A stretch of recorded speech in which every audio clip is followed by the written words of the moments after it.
KBS 1라디오 뉴스레터 K.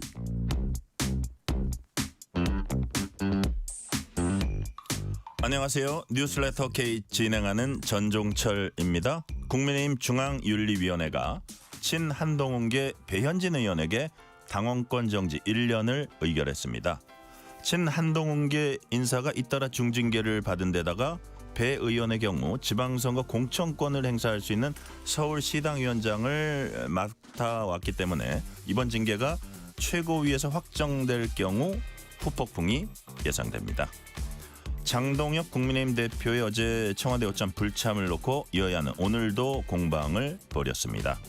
이재명 대통령이 SNS에서 다주택자 대출 만기 연장 문제를 언급했고 금융당국은 관련 실태 파악에 착수하기로 했습니다. 정치 토크 코너에서 주요 정치화는 깊이 있게 분석합니다.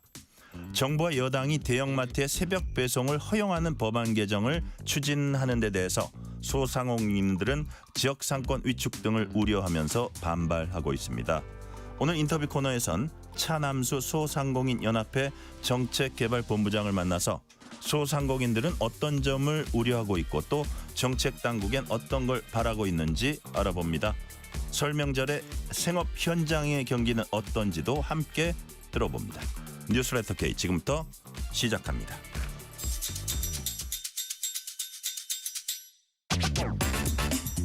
뉴스레터 K 정치 토크입니다. 조기현 민주당 법률위 부위원장, 정광재 전 국민의힘 대변인 나오셨습니다. 어서 오세요. 네, 안녕하세요. 안녕하세요. 좀 막히는데 막 뛰어오셨죠. 네. 엄청 막히네요. 명절 앞이라. 그러니까요. 네. 야, 진짜 사실 명절 시작된 거예요 지금. 그렇죠. 그런데도 우린 또 이렇게 꿋꿋이 일을 하고 있고. 마음은 이미 고향에. 마음은 고향에. 고향으로 가십니까 이번에도? 예, 저 충남 그래요? 부여입니다. 그러니까요. 부여시고. 이렇게 고향 자꾸 얘기하다 보면 해당 지역구, 지역에 지역구 지금. 가겠다는 뜻인데. 지역구래도 지역구. 저는 경기도 연천입니다. 알고 있습니다. 경기도 연천, 충남 부여. 이게 이상하게 흘러가네. 근데 대단히. 그러면 안 되는데. 자, 장동혁 국민의힘 대표 청와대 오찬 약속 1시간 앞두고 어제 불참 통보했습니다. 오늘도 또 계속 반응이 나오더라고요. 여당은 초딩보다 유치하다. 노쇼 정치다. 국가 원수에 대한 무례다. 뭐 이런 얘기들 막 나오고. 야당에서는 또 그 안에서 좀 갈려요. 당권파 인사는 이 대통령이 겉으로는 협치 말하면서 여당 폭주엔 침묵한다. 뭐 오참 불참 옹호하고 있고. 반면 친한동훈계 박정원 의원 같은 경우는 별 계산 없이 수락했다가 별 명분 없이 보이콧했다. 뭐 이렇게 좀 지금 당내 상황도 안 좋고 그런 것도 반영됐을 수도 있지만 어쨌든 오늘까지 이어지는 이 공방 정광재 대변인 어떻게 보셨어요? 일단 장동혁 대표가 1시간 전에 불참을 통보한 것 네. 굉장히 이례적이죠. 그렇기 때문에 다양한 해석들 나온다고 생각합니다. 저는 장동혁 대표가 그 전날 있었던 법사위원회에서 대법관 증언하는 거하고 재판소원제 도입하는 법을 통과시켰을 때 그 즉시 내일로 예정된 대통령과의 오찬 회동은 참석하지 않겠다라고 했었으면 최상이었을 것 같아요. 그런데 그게 최고위원회 모두 발언에선 본인이 가겠다고 하고 다음에 최고위원들이 이런 우려의 목소리를 하니까 그제서야 참석하기 어렵겠다라고 한 것은 좀 실책이었다고 봅니다. 자, 초반에 어쨌든 판단하지 않고 근데 여하튼 새로운 상황이 발생하긴 했잖아요. 네. 그죠? 그래서 이제 최고위원들이 여러 명이 불참을 주문했고. 그래서 최고위원들과 또 본인 지지하는 사람들이 참석을 만류했기 때문에 그 의견에 따라서 가지 않은 것은 본인이 정치적 책임을 지고 내린 결론이라고 생각하기 때문에 존중하는데요. 지금 민주당에서 얘기하는 것처럼 1대1로 만나기로 한 거에 노쇼면은 굉장한 무례죠. 근데 정청래 민주당 대표도 그 자리에 모이기로 한 자리잖아요. 거기에 본인이 안 간다고 하더라도 두 사람이 진행해도 되는 모임이었기 때문에 저는 이것에 대해서 뭐 지나치게 정치 공세화해서 하는 것은 민주당의 일종의 프레임이라고 보고 네. 이거는 가도 안 가도 장동혁 대표로서는 이래저래 뒷말이 나오는 오찬 회동이었다고 보거든요. 네. 장동혁 대표는 그에 대한 책임을 지고 여하튼 참석하지 않기로 한 거죠. 네. 그러니까 조기현 부회장님 청와대 오찬을 어떻게 1시간 전에 이렇게 깨버리는 경우가 어디 있냐? 이게 이제 대체적인 여권 반응인데 반대로 이제 야당에서는 대통령, 여당 대표, 야당 대표 내일 낮에 밥 먹기로 했는데 밤에 가장 야당이 중차대하게 생각하면서 반대하는 법안을 이렇게 처리하는 경우가는 또 어딨냐? 이렇게 만약에 또 반문할 수도 있는 거잖아요. 근데 역대 영수회담 뭐 앞두고 정치적 갈등 현안 없었던 때가 있었던가요? 그러니까 영수회담은 늘 좋은 분위기에서 아무 일 없이 서로 웃을 수 있을 때 이루어진 것만은 아닙니다. 늘 사실은 웃을 수 있을 때는 별로 필요가 없죠. 네, 더더욱 만날 필요도 없고. 그러니까 아예 의제를 정해놓고 만날 때도 있고 이재명 대표와 윤석열 전 대통령 간의 처음이자 마지막 영수회담 때처럼 처음 만나니까 그냥 의지 없이 뭐 만나서 허심탄회하게 얘기하자고 이렇게 만나는 경우도 있죠. 그때 이재명 대표 준비해 가서 네. 윤석열 전 대통령이 이렇게 읽었잖아요. 예, 네. 여러 문제에 대해서 그때까지 하고 싶었던 얘기 여러 차례 걸쳐 했으면 굳이 그렇게까지 할 필요도 없었지만 누구는 우스갯소리로 이게 테이블을 한번 쳐보라고도 하던데. 그러니까. 예.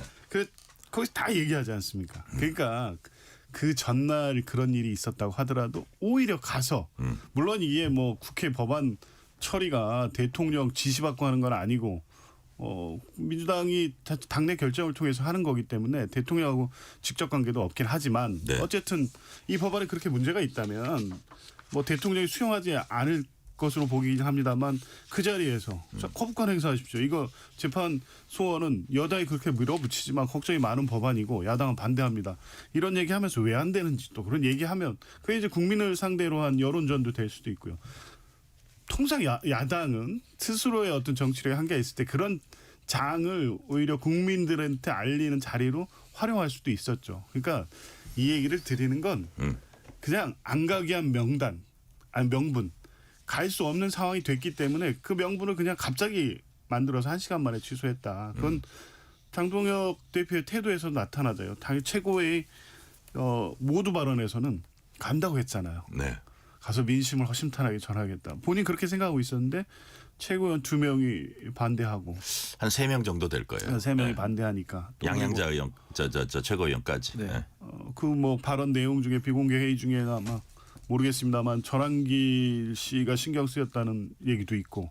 그러니까 이런 상황이 갑작스럽게 이 취소 결정을 하게 된 배경이 됐다 이겁니다. 네. 그러면 이건 결례죠. 대통령한테 결례인 것도 있지만 적어도 국민들 설 앞두고 무슨 얘기가 오고 가고 뭐 합의 못 찾더라도 대통령과 여야 대표가 만나는 자리만으로 줄 수 있는 좀 안정적이고 좀 메시지도 있었는데 그거 스스로 걷어찼다 이렇게 봅니다.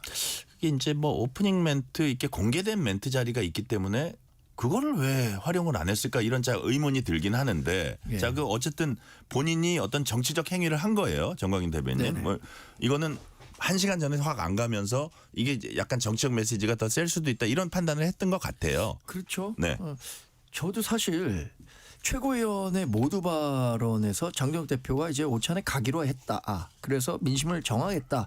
이렇게 했는데 이후에 나온 최고위원들이 그 가는 거 옳지 않다라고 얘기를 했단 말이에요. 근데 통상적인 경우라면 9시에 최고위원회 하기 전에 약간 사전 논의하는데 8시 30분에서 40분 사이에 역할 분담하잖아요. 옆에 뭐 모여서 오늘 이런 발언 할 거고 이런 생각 갖고 있다. 서로 이 환담을 나누는데 왜 이 과정이 생략됐는지 그걸 도저히 모르겠더라고요. 제가. 민주당 닮아가는 거 아니에요 지금? 그래서 그냥 현장에서 면전에다 두고 하는 얘기가 더 잘 먹히기 때문에 그냥 이른바 구밀 복검이죠. 그냥 칼을 현장에서 꺼내든 건가라는 생각이 드는데 그게 조율이 잘 안 됐기 때문에 뭔가 핀트가 맞지 않은 듯한 이미지로 연출된 것은 저는 잘못된 네. 정치 행위였다고 보고 그거 이제 일종의 약간 미스일 수도 있어요. 왜냐하면 이 얘기를 내가 해야겠다라고 생각했는데 그 사전에 얘기하는 그 1, 20분 동안은 서로 의논을 못한 것 같아요. 그러니까요. 네. 그리고 또 하나는 민주당에서 계속 이렇게 얘기한단 말이에요. 전환길 씨나 고성국 씨 코치 받고 안 가는 거 아니냐.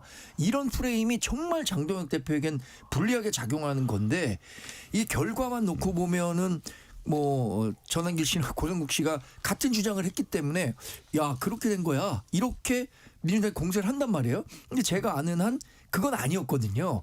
이런 이게 오비일학격이지만 그런 식으로 자꾸만 비춰지는 게 장동혁 대표가 정당 운영하는 데 있어서 상당히 확장성의 한계를 보이고 있는 지점이다라고 판단할 수밖에 없겠죠. 자, 이런 주장도 했어요. 그 장동혁 대표. 이제 민주당에서 어떤 비판이 나왔냐면 초딩처럼 유치하다 했더니 약간 그거를 이제 받아치면서 협치하자 해놓고 악법 일방 처리한 건 초딩도 상상 못할 일이다.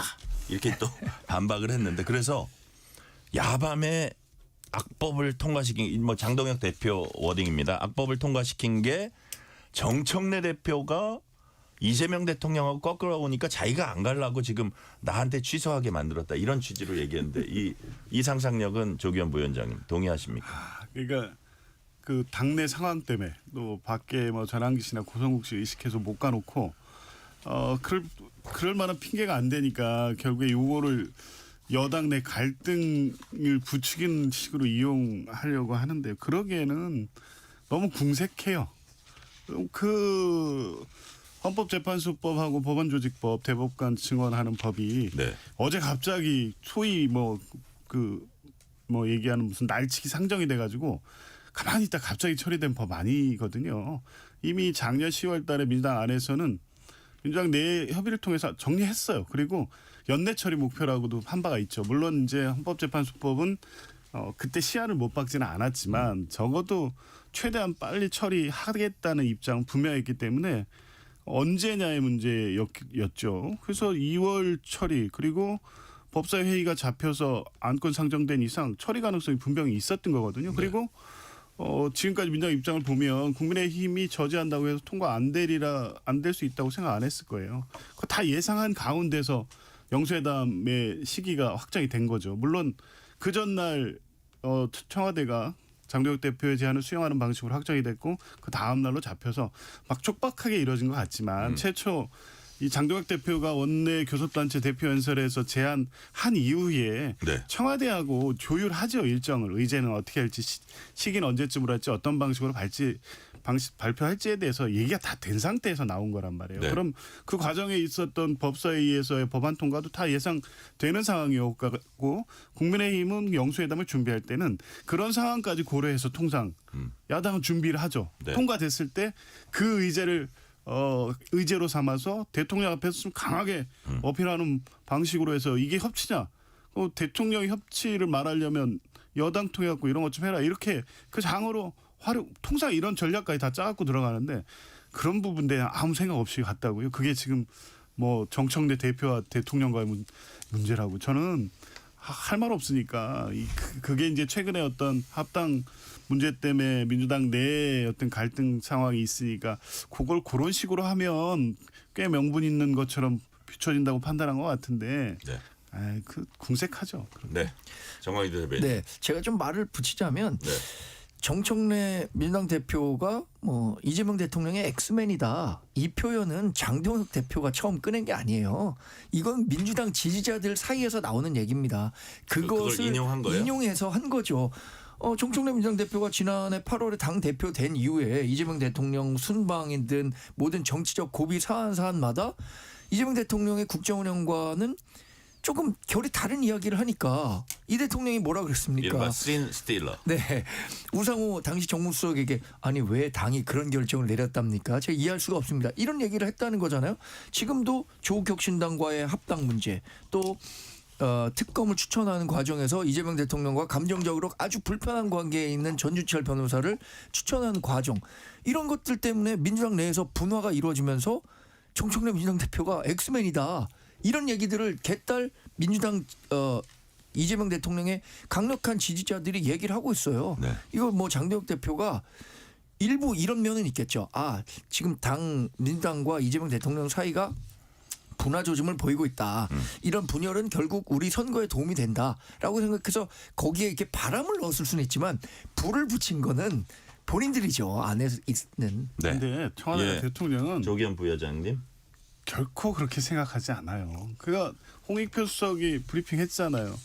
장동혁 대표에 대해서 극히 유감이다라는 입장인 거죠. 이건 그 당내 역학관계라든가 지금 민주당 당내 상황하고는 아무런 관련이 없는 겁니다. 네. 자, 오찬의 안간 명분으로 얘기한 재판소원법 뭐 재판소 헌법 있고 법 왜곡죄 있고 대법관 증언 법안. 결국은 이재명 대통령 살리기 법안이다. 방탄 입법으로 사법 체계를 뿌리부터 흔든다. 이게 이제 야당 얘기거든요. 이 법 전문가인 우리 조기현 부위원장님 이런 지적은 어떻게 보세요? 일단 지금 뭐 재판소원 관련된 헌법재판소법 개정. 그게 지금은 핵심이죠. 네, 예. 그 헌법재판소 68조 1항 법원의 재판을 제외한다. 헌법소원에서 요 조항 빼는 거거든요.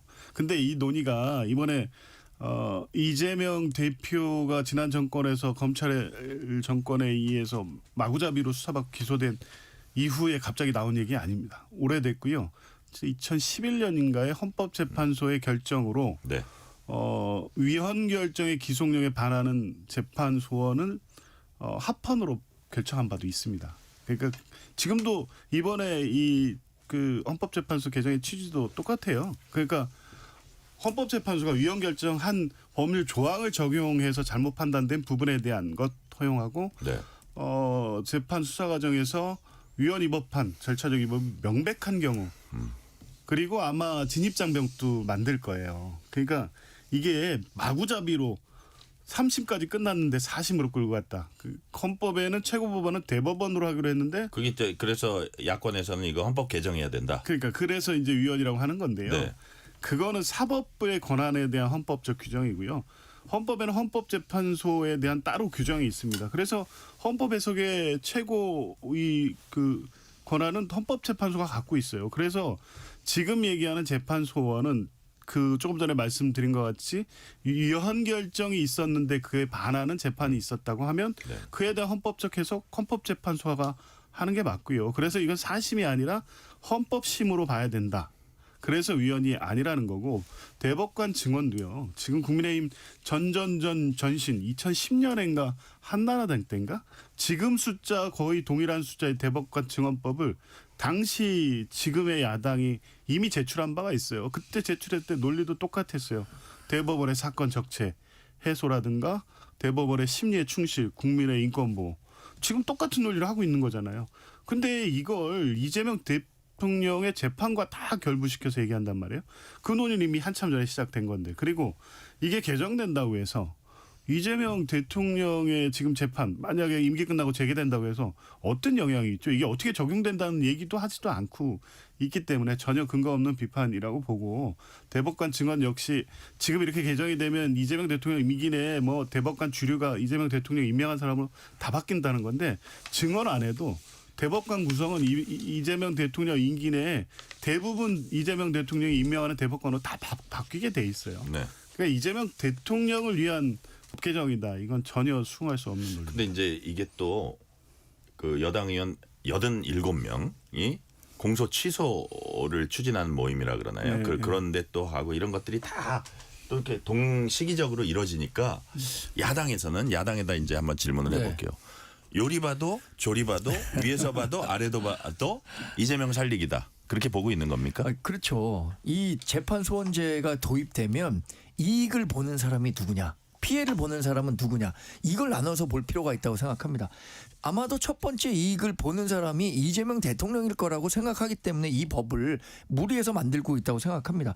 사실 모든 국민들은 3심제에 다 적응해 있습니다. 대법원 판단이 끝나면 그것을 기점으로 이제 모든 법적 분쟁이 끝났다라고 판단하고 있단 말이에요. 근데 이것을 다시 4심제, 이거 뭐 4심제 아니다라고 하지만 사실상 4심제로 가고 있는 거잖아요. 이렇게 되면 우리가 가위바위보 3세판 하자 그러잖아요. 네. 진 사람이 꼭 뭐라 그러냐면 한 판 더 하자 그래요. 5판 3선승제로 하자 그래요. 그러면 그 4심제로 갈 게 아니라 또 다음번에 한 가면 5심? 5심제로 가자. 아주- 헌재와 대법원이 같이 판단할 수 있는 5심제로 가자. 왜냐하면 지금 4심제와 관련해서 그 재판 소원과 관련해서 헌재는 무지하게 찬성 메시지를 계속 내고 있습니다. 근데 헌재는 항상 대법원에 대해서 일종의 피해의식, 그러니까 우리가 훨씬 더 높은 그 헌법 해석과 관련한 그 기관임에도 불구하고 뭔가 대법원에 밀려 있는 것 같거든요. 이 권한, 그러니까 대법원이 판단한 것에 대해서 자신들이 한 번 더 판단할 수 있는 권한을 갖게 되면 엄청나게 우월한 권리를 인정받게 되는 거잖아요. 대법관들은 또 자신들이 최고의 엘리트라고 그렇죠. 생각하죠. 그러니까 대법원은 그것 때문에 헌재로 가는 거는 위헌이다라고 얘기를 하고 있는데 그럼 헌재에서 판단한 거에 대해서 5심제로 가서 네. 그럼 헌재와 대법원이 같이 판단하자 이런 얘기까지 안 나오란 법이 없거든요. 네. 근데 결국에는 재판은 빨리 끝날수록 좋은 겁니다. 왜냐하면 당사자들은 재판이 진행되는 동안 엄청나게 그 마음고생이며 돈 쓰며 고생한단 말이에요. 근데 이것을 한 번 더 하게 된다. 네. 이러면 힘 있고 권력 있고 돈 있는 사람 이 사람들만 이익을 보게 되는 거거든요. 네. 자, 주제를 조금 바꿔 볼게요. 국회 행정안전위원회가 어제 광주, 전남, 대구, 경북, 충남, 대전 행정통합특별법 통과시켰습니다. 자, 그 대구, 경북이나 광주, 전남 이쪽은 크게 얘기가 없는데 특히 대전, 충남의 경우에 그쪽에 자치단체장 이제 2명이 다 국민의힘이고 그쪽 지역구 국민의힘 의원들이 보이콧하고 있습니다. 지금 여기에 대한 공방 벌어지고 있는데 먼저 황명선 민주당 최고위원 얘기부터 들어보시겠습니다. 어젯밤에 국민의힘은 광주, 전남과 대구, 경북은 합의 통과시키더니요. 대전, 충남만 통과 못 시키겠다고 야당 간사인 서범수 의원이 공개적으로 발언을 하고 회의장을 박차고 나갔습니다. 국민의힘 대표 장동혁 대표의 고향이 지역구가 보령 서천 아닙니까? 충남? 저도 충남입니다. 네, 우리 민주당의 정청래 당대표의 고향은 충남 금산입니다. 그런데 말입니다.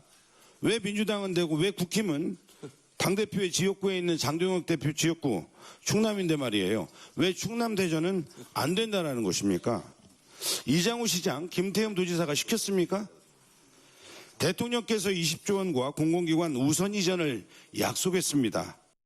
자, 여당 입장 들어봤고요. 이번엔 야당 입장. 오늘 행안위 소속 국민의힘 의원들이 기자회견 열었습니다. 그중에 주호영 국민의힘 의원 얘기 들어보시겠습니다.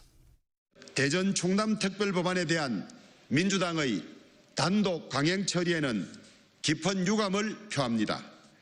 대전 충남은 재정 및 권한 이양을 전제로 하는 실질적인 지방 이양을 주장하며 소위에서 논의된 법안 처리에는 반대하는 입장이었습니다. 대전 충남에서는 오랜 기간 의견 수렴과 수기 과정을 거쳐 가장 먼저 통합특별법안을 발의했고 심지어는 대통령까지 가셔서 모범적이라고 하지 않았습니까? 그런데 정작 대전 충남이 요구하는 내용은 모조리 제외되고 시도지사의 의견 수렴도 없는 상태에서 민주당은 도대체 누굴 위해서 누구 맘대로 강제 통합시킵니까?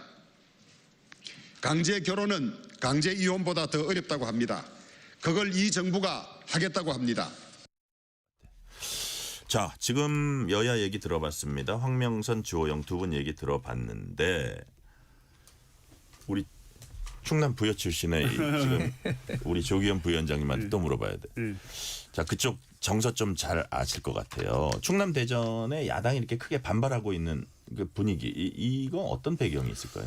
일단 좀 그 충남 고향이 충남인 충남 예, 도민의 입장으로서 예, 혼란스럽습니다. 그래요. 왜냐 이 대전 충남이 행정통합이 가장 적극적이었고요. 원래 이장우 그다음 김태흠 이분들이 또 적극적으로 하지 않았었나요? 적극적으로 했고 네. 지방자치법상의 절차도 다 진행이 됐어요. 주민투표 같은 것도 했고 의회 동의 절차도 거쳤어요. 이미 작년에. 그래서 아마 이 법 개정안도 먼저 내놨어요. 네. 그래서 그 뒤에 사실은 이번에 지방선거를 앞두고 행정통합이 이렇게 급물살을 탈 수 있었던 것도 이 두 분이 먼저 추진한 대전 충남 통합안이 있었기 때문이거든요. 근데 그렇게 해서 올라왔는데 어제 행안이 올라와서 광주, 전남, 대구, 경북, 네. 충남, 대전이 다 똑같이 사실 똑같은 그 골격을 가지고 행정통합 법안, 특별법안이 만들어졌는데 대전, 충남만 반대하는 거예요. 그러니까 본인들이 요구했던 사항이 반영 안 됐다는 건데 그러면 그런 기준으로 따지면 지방의 어떤 뭐 재정권 이양이라든가 자치권에 대해서 규모라든지 추가적인 보장이라든가 이런 요구 있을 수 있죠. 근데 지금 그에 앞서서 그런 보완들은 이제 그 점차 자치권 확대라는 어떤 큰 네. 대의를 향해서 앞으로 가면서 일부 이제 바꿀 수도 있지만 지금은 특별법으로 통합하는 것 자체가 대단히 중요하고 지방 소멸을 막기 위해서 반드시 필요하다고 봤기 때문에 시작한 거였거든요. 근데 지금 이 대전 충남 반대하는 이 두 분의 논리는 이해가 안 돼요. 그런 요구를 할 수 있지만 그렇다고 해서 지금까지 본인들이 추진해놓고 반대한다는 게 좀 반대를 위한 반대다. 이건 그냥 정치적 계산이 들어간 것 같아요.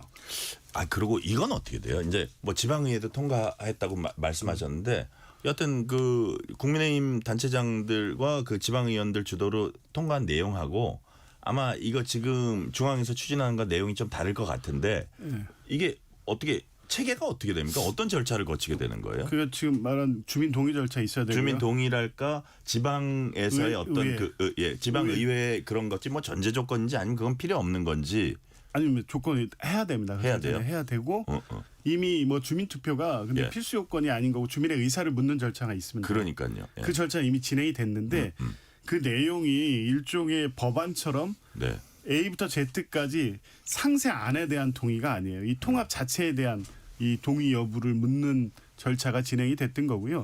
그 뒤에 이제 통합을 구체적으로 어떻게 할지에 대해서 만들어진 게 그래서 통합특별법에 있었던 거예요. 거기에 이제 권한이양을 어떻게 할지 언제까지 할지 부시장은 몇 명을 둘지 기구 통합은 어떻게 하고 공무원 문제는 어떻게 할지 이 문제를 특별법안에 담는 거는 그 후속 절차. 아 그럼 이런 거군요. 네. 지금 말씀 듣고 보니까 지역에서 있었던 절차는 그냥 통합 자체를 물어보는 건데 주민투표라는 방법도 있지만 의회 의결이라는 방법도 있기 때문에 후자를 택했기 때문에 그건 이미 지났고 중앙에서의 절차가 지금 진행되고 있다. 그렇죠. 그 아마 주민동의 절차도 다 거친 걸로 저는 알고 있어요. 네네. 자. 정광준 대변인 왜 그 국민의힘이 반대하는지 그 국민의힘에서는 아 이게 저 선거용이다 이게 이렇게 막 선거 전에 휘몰아칠 거냐 이런 얘기도 있어요. 제가 그 충남도지사 김태흠 지사나 이장우 대전시장 네. 그 소통을 자주 하는 편인데 이것과 관련해서 가장 근본적으로는요. 네. 통합을 추진했었을 때 한 건 고도의 자치권을 충남 대전이 통합하면 부여한다. 네. 그 가운데 핵심은 뭐였냐면요.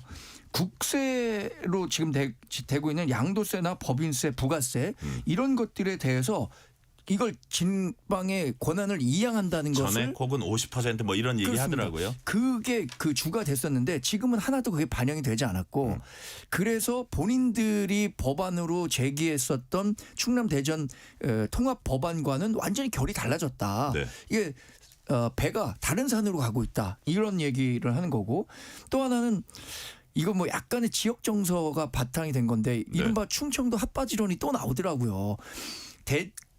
대구 경북 또 전남 광주를 통합하는 과정에서는 공공기관 이전이라든가 국세 지원이라든가 이런 것들에 대해서 의무 규정 또한 우선순위 이런 것들이 포함되는데 네. 충남 대전은 할 수 있다라는 임의 규정이기 때문에 아니 같은 통합 법안을 만드는데 왜 충남 대전만 역차별을 받아야 되느냐 이런 부분에 대한 반대 여론이 비등하고 있다는 거예요. 그래서 대전 같은 경우에는 지금 그 대전시 의회에서 조례에 따라서 찬반 투표 묻겠다. 특히 대전 같은 경우엔 대전 인구가 140만 150만이고 충남이 220만인데 여기도 또 소지역주의가 발생하기 때문에 대전 시민들은 통합하는 것에 대해서 반대 의견이 굉장히 높은 걸로 제가 알고 있거든요. 그래서 이 통합 법안에 대해서 어제 이렇게 행안위에서 통과된 것에 대해서 상당히 좀 불만의 목소리가 커지고 있는 것으로 알고 있습니다. 정광재 대변인 보시기에 이렇게 야당이 반대하면은 이게 약간 제동이 걸릴 수도 있는 어디 거리가 있습니까? 근데 아니면 이거를 뭐 강행 처리하면 그냥 끝나는 겁니까? 이 법안 처리하면 법안에 따라서 예. 아마 구속력을 갖게 될 거예요. 그래서 그래요? 그렇게 되면 통합시장을 뽑게 되는데 그거를 일방적으로 민주당이 처리하는 것 자체에 대해서 또 충남 대전 시민들이 생각하고 있는 바가 다르기 때문에 네. 이게 또 지방선거 표심에 미묘하게 작용할 수도 있겠죠. 네. 그 일단 그 여당 입장에선 조기현 부위원장님 이거는 어쨌든 뭐 2월 말이나 3월이나 통과시킨다는 거죠. 그러니까 예. 원래 추진했던 그 부분에 큰 차이가 없어요. 그러니까 지금 이 김태흠 지사하고 이장우 시장님이 얘기하는 내용은 물론 조금 당초에 기대했던 것보다 아쉬울 수 있죠. 자치권의 범위라든가 재정위원회에 대한 임의 규정이라든가 네. 이런 거. 근데 그게 마치 대구 경북이라든가 광주 전남처럼 큰 차이가 있는 것처럼 얘기하는데 약간의 차별성은 있죠. 지역 소외가 더 크거나 뭐 이 수도권과의 거리라든가 네. 실제 지금 그 해당 광역에 이전돼 있는 공공기관은 여러 가지를 고려해서 이 형평과 균형을 맞춘 조치인 거죠. 충남의 대전에만 특별한 혜택을 요구할 수 있는 건 아니고 다만 네. 이제 그런 부분을 보완하기 위해서 20조 원의 대대적인 예산 지원이라든가 자치권 이양을 위한 다른 절차까지도 다 담고 있는 거거든요. 그래서 도대체 그 주장하고 있는 부분에 대해서 아쉬울 수는 있지만 원래 추진했던 큰 취지에 전혀 반하지 않는데 네. 그러니까 저는 뭐 이게 이 행정통합 자체도 이 두 분은 선거용으로 이용했던 게 아니냐 이런 생각이 드는 거예요. 그러다가 선거 국면 상황도 요새 여의치 않고 이대로 갔을 경우에 이걸 선거에 활용하려고 했던 이 그 계획도 차질이 생겼다고 판단을 해서 갑자기 반대로 돌아서야 하니 반대를 위한 명분을 만들어서 갑자기 이렇게 나오는 게 아닌가 싶습니다. 근데 반대로 예, 짧게요, 정광희 충청 대변인. 지역 정가에서는 이 통합 법안이 결국에는 강훈식 비서실장을 위한 1인용 위인 설법 아니냐 이렇게 의심하고 있는 것 같아요. 네, 실시간 교통 상황 알아보겠습니다. 라디오 교통정보센터 서휘영 리포터 나와주세요. 네, 본격적인 귀성 정체가 시작되면서 도로가 차들로 붐비고 있습니다. 그 가운데 돌발 구간 주의하셔야겠는데요. 먼저 서울 시내 올림픽대로 공항 방향 성수대교에서 가양대교까지 정체입니다. 그 사이 양화대교에 추돌 사고 나서 혼잡을 더하고 있고요. 반대 잠실 쪽으로 청담대교에는 차량 전복 사고 처리하면서 여의항 상류부터 꽉 막혀 있습니다. 신월 여의지하도로 인천 방향 여의 분기점 지나 2차로에 추돌 사고 있는데요. 이 구간 지나는 데만 30분 이상 걸립니다. 서부간선 지하도로 성산 쪽으로 정체가 극심합니다. 1차로에 있는 추돌 사고 여파 받습니다. 이어서 세종 포천고속도로 포천 방향 남한산성 터널 2차로에 사고 있습니다. 강동 고덕까지 쭉 밀려 지나고 있고요. 서해안고속도로 목포 방향은 동서천 분기점에서 정체인데 1차로에 발생한 사고 때문입니다. 경부고속도로 부산 방향은 서울 요금소부터 밀리기 시작하는데요. 이후 충청권에서는 천안분기점에서 옥산까지 가장 긴 정체 보이고 있습니다. KBS 교통정보센터였습니다. 퇴근길 당신과 함께 읽는 세상 이야기 KBS 1라디오 뉴스레터 K 문자 샵 9730 짧은 문자 50원 긴 문자 100원 어플리케이션 콩은 무료 유튜브 KBS 1라디오 계정 채팅창도 열려 있습니다. 실시간 교통 상황 살펴봤습니다. KBS 라디오 뉴스레터 K 정치 토크 조기현 민주당 법률위 부위원장 정광재 전 국민의힘 대변인과 얘기 나누고 있습니다. 자, 이번엔 국민의힘으로 와봅니다. 국민의힘 중앙윤리위원회가 친한동훈계 배현진 의원의 당원권 정지 1년 처분 내렸습니다. 중징계입니다. 자, 정광재 대변인 어떻게 평가하세요? 많이 당황했습니다. 사실 윤리위 제소는 뭐 누구나 이런 것에 대한 불만이 있어서 판단해 달라라고 할 수 있을 것 같았죠. 네. 또 윤리위에 그 배현진 의원이 직접 출석해서 소명했는데 그 분위기가 그렇게 나쁘지는 않았다고 하더라고요. 그래서 저는 이 정도 사안은 충분히 경고로 끝날 사안이라고 생각했는데 또 재밌는 건 뭔지 아세요? 저쪽 민주당에서는 또 경고 나왔더라고요. 최민희 의원. 그렇죠. 예. 재밌는 건 뭐냐면 배현진 의원에 대해서 처음에 문제가 됐었던 건 서울시당 전체 명의로 그리고 한동훈 전 대표에 대해서 제명을 반대한다는 류의 그 연명서를 썼기 때문이다. 네. 이걸로 징계가 이루어질 거라고 생각했는데 실제 징계가 이루어진 건 그거는 경고 수준이고 실제 이루어진 것은 배현진 의원이 페이스북에 네. 자신에 대해서 악플을 단 사람의 그 페이스북 대문 사진을 걸면서 가족들 사진이 걸렸는데 그 부분과 관련해서 지금 당권 1년 정지를 한 거거든요. 네.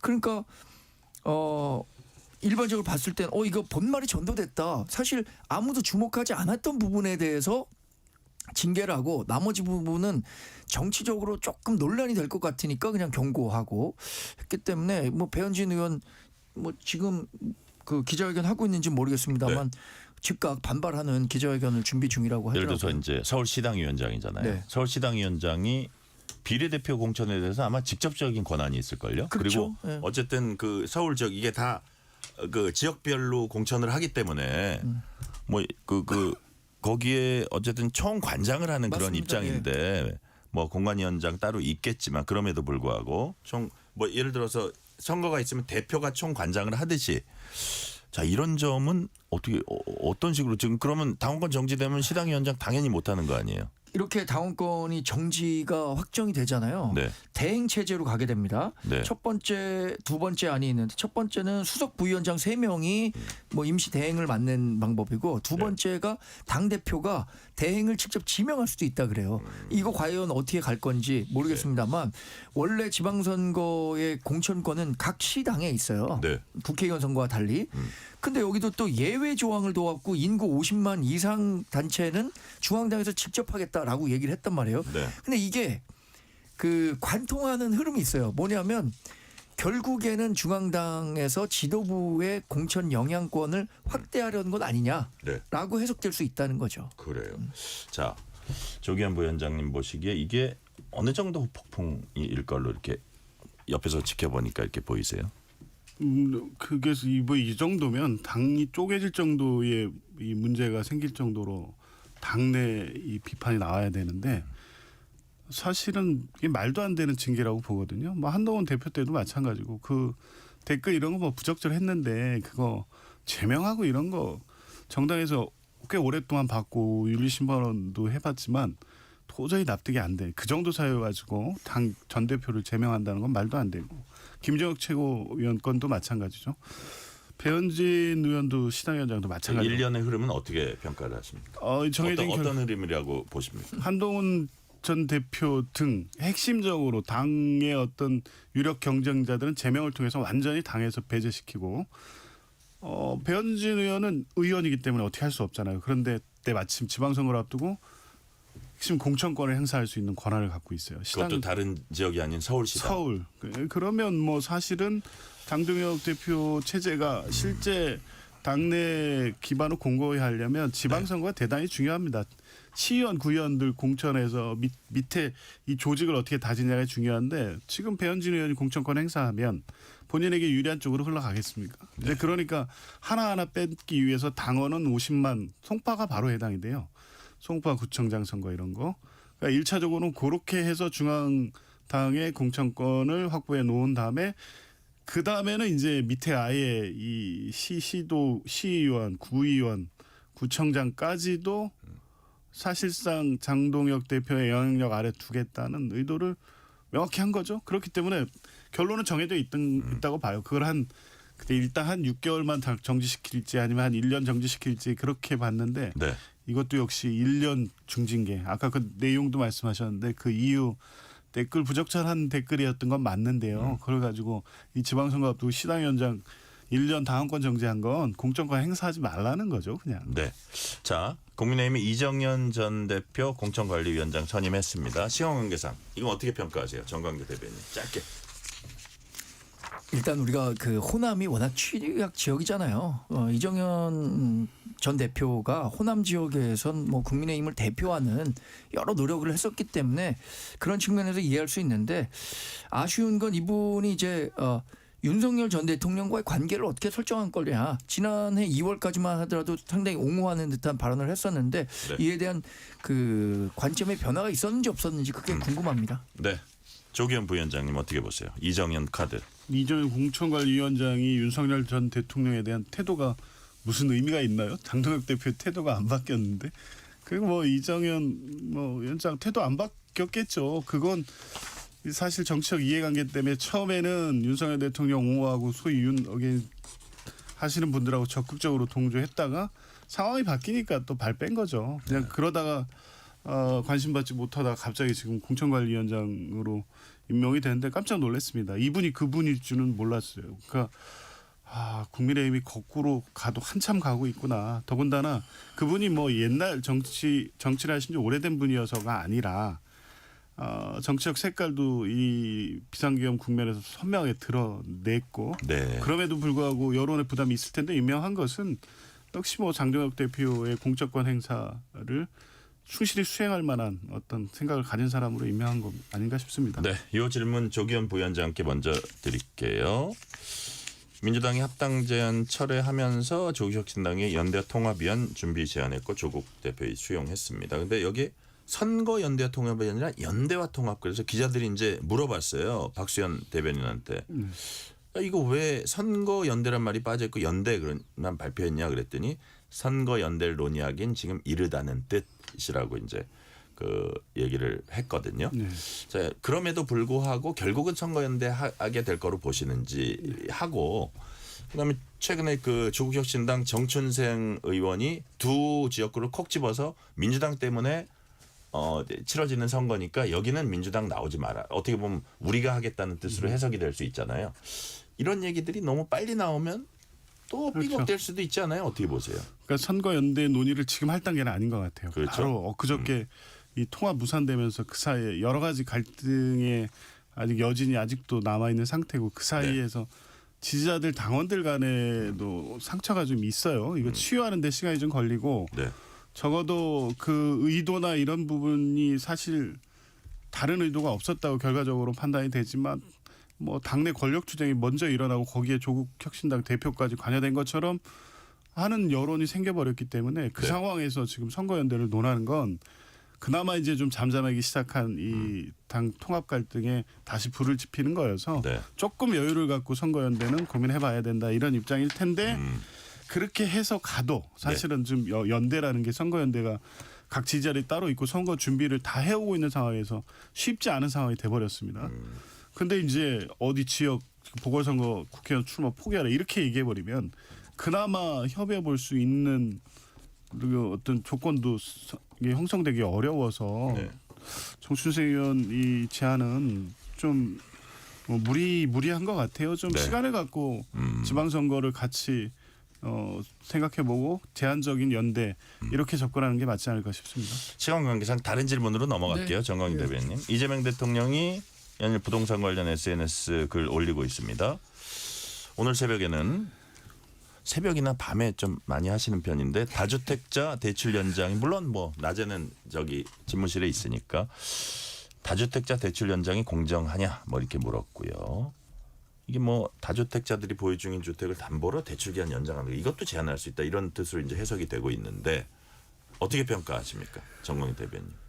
이재명 대통령이 이 부동산과 관련해서 지속적으로 메시지를 내고 있는데 네. 이것이 본인의 국정 지지율 상승으로 이어지고 있다라는 일종의 재미, 정치적 효능감을 느끼고 있다고 생각합니다. 근데 이 문제는 사실 부동산 값 잡겠다는 거 계속적으로 얘기하면 국민들이 호응할 수밖에 없고 또 소수인 다주택자를 공격하면 다수인 무주택자나 1주택자는 호응할 수밖에 없는 문제라고 국민의힘에서 생각합니다. 이거 갈라치기 정치 아니냐 이런 왜냐하면, 얘기도 하는데 네, 통계를 보면요. 네. 1가구 2주택자가 220만 명이고요. 우리나라에. 1가구 3주택자가 한 30만 명 되고 그 이상이 한 15만 명 된다 그래요. 근데 그러면 반대로 1가구 1주택자나 무주택자는 4,900만 명이라는 얘기가 되거든요. 네. 그러니까 지금 다주택자들에 대해서 양도세 유예하는 거 폐지하겠다. 그리고 다주택자들에 대해서는 세금 무척 많이 매기겠다. 이러면 나머지 4,900만 명은 호응할 수밖에 없는 그럼에도 이슈죠. 불구하고 세제를 자꾸 얘기하는 건 좀 위험할 수도 있다는 분석도 있는데. 그게 이게 1가구 1주택에 대한 네. 종합부동산세 강화 이런 쪽으로 가면은 부담이 될 텐데 지금 아마 다주택자들만을 계속해서 자극하면서 나머지 1주택자나 무주택자는 우리 편을 끌고 가겠다라는 고도의 정치적 계산이 있다고 보고 어떤 면에선 정치적 IQ가 상당히 높다고 봐야죠. 네. 자, 조기현 부위원장님 씩 웃으셨어요. 그 웃음의 의미는?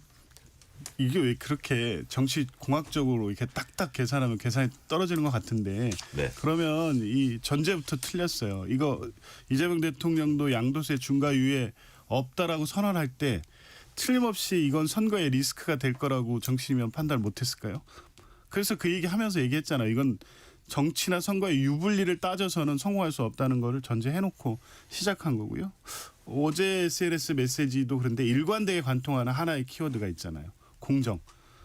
합리적이고 상식적인 물음인 거예요. 지금 다주택자의 대출 연장 돌이켜보면 한 10년 전에 그러니까 빚내서 집 사라고 할 때 형성된 대출 특혜예요. 지금도 계속되고 있어요. 근데 지금은 그대로 집값이 폭등을 해서 청년이나 무주택자가 집을 살 수 없는 상황이 됐고 계속 폭등세가 생기니까 어쩔 수 없이 대출 규제, 수요 억제 정책을 쓸 수밖에 없었던 상황이에요. 그런데도 이 상황인데도 10년 전에 대출 연장하고 초저금리에 이 대출 한도도 없는 대략 그 정도의 이 혜택을 받아서 대출을 받은 다주택자들이 네. 그 혜택에 입어서 주택을 늘리고 이 폭등한 집값 시세 차익을 누리고 있는데도 그 대출을 계속 연장시켜 주는 게 맞냐? 공정하냐? 이거 물을 수 있는 거죠. 그래서 이게 공정하지 않고 시장 상황에 악영향을 미치는 요인이라면 이 부분 역시 개선할 필요가 있는지에 대해서 묻고 따져보고 필요하면 정책적 대책이 필요하다. 대통령이 당연히 문제 제기할 수 있는 거라고 봅니다. 네. 자, 마지막 질문 쪽으로 가봅니다. 민주당 전당대회 돈봉투 살포 의혹 사건과 불법 정치자금 수수 혐의, 이런 혐의로 재판에 넘겨진 송영길 전 민주당 대표에 대해서 항소심 2심이죠. 2심 재판부가 무죄 선고를 내렸습니다. 자, 무죄 선고 받자마자 뭐라 그랬냐? 즉시 복당을 희망한다 면서 송영길 대표 주변에서는 송영길 대표가 이전에 이재명 대통령에게 어떻게 보면 자기가 뭐 양보를 했던 자신의 지역구 인천 계양을 출마를 강력히 원하고 있다고 해요. 지금 근데 거기는 이재명 대통령의 입 김남준 대변인이 또 열심히 뛰고 있는데 이거 상당히 좀 예민한 문제 아닐까요? 어떻게 보세요? 조기현 부위원장님. 딱 뭐 상황상으로 보면 예민할 것 같이 보이지만 네. 잘 조율될 수 있지 않을까 싶어요. 송영길 대표 이 문제 참 처음 딱 터졌을 때 당에 네. 부담 주지 않기 위해서 탈당을 했고요. 굉장히 구속도 되고 어려운 시간을 거쳐서 결국에 이제 무죄 판결을 받았습니다. 검찰의 무리한 수사, 별건의 별건까지 이어는 수사라는 게 재판부에서 확인이 됐죠. 그러면 당을 위해서 희생하고 헌신하고 고초를 겪었던 것 그리고 문제가 됐던 부분이 이제 무죄가 됐기 때문에 복당은 자연스러운 건데 과연 이제 그 지역 계양을의 보궐선거 문제 그렇다고 이제 바로 흔쾌히 할 수 있겠느냐 뭐 준비해온 대통령 또 측근이 있어서 저는 이제 대통령과 송영길 전 대표의 관계라든가 이런 걸 고려하면 충분히 뭐 이렇게 조정할 수 있을까 싶지 않아요. 그걸 가지고 갈등할 관계는 아니니까요. 그래요. 네. 고민은 될 문제라는 생각은 드는데 정광재 대변인님 어떻게 보세요? 일단 판결 어떻게 보셨는지 아니면 정치적으로 네, 어떻게 흘러갈 것 같아요? 일단 판결과 관련해서는 두 개의 혐의잖아요. 돈봉투를 돌린 적 없다. 이게 네. 사실 돌린 사실은 있는데 이것을 증명하는 증거가 불법 위법적으로 취합됐다 이거예요. 그리고 정치자금 모집한 적이 없었다.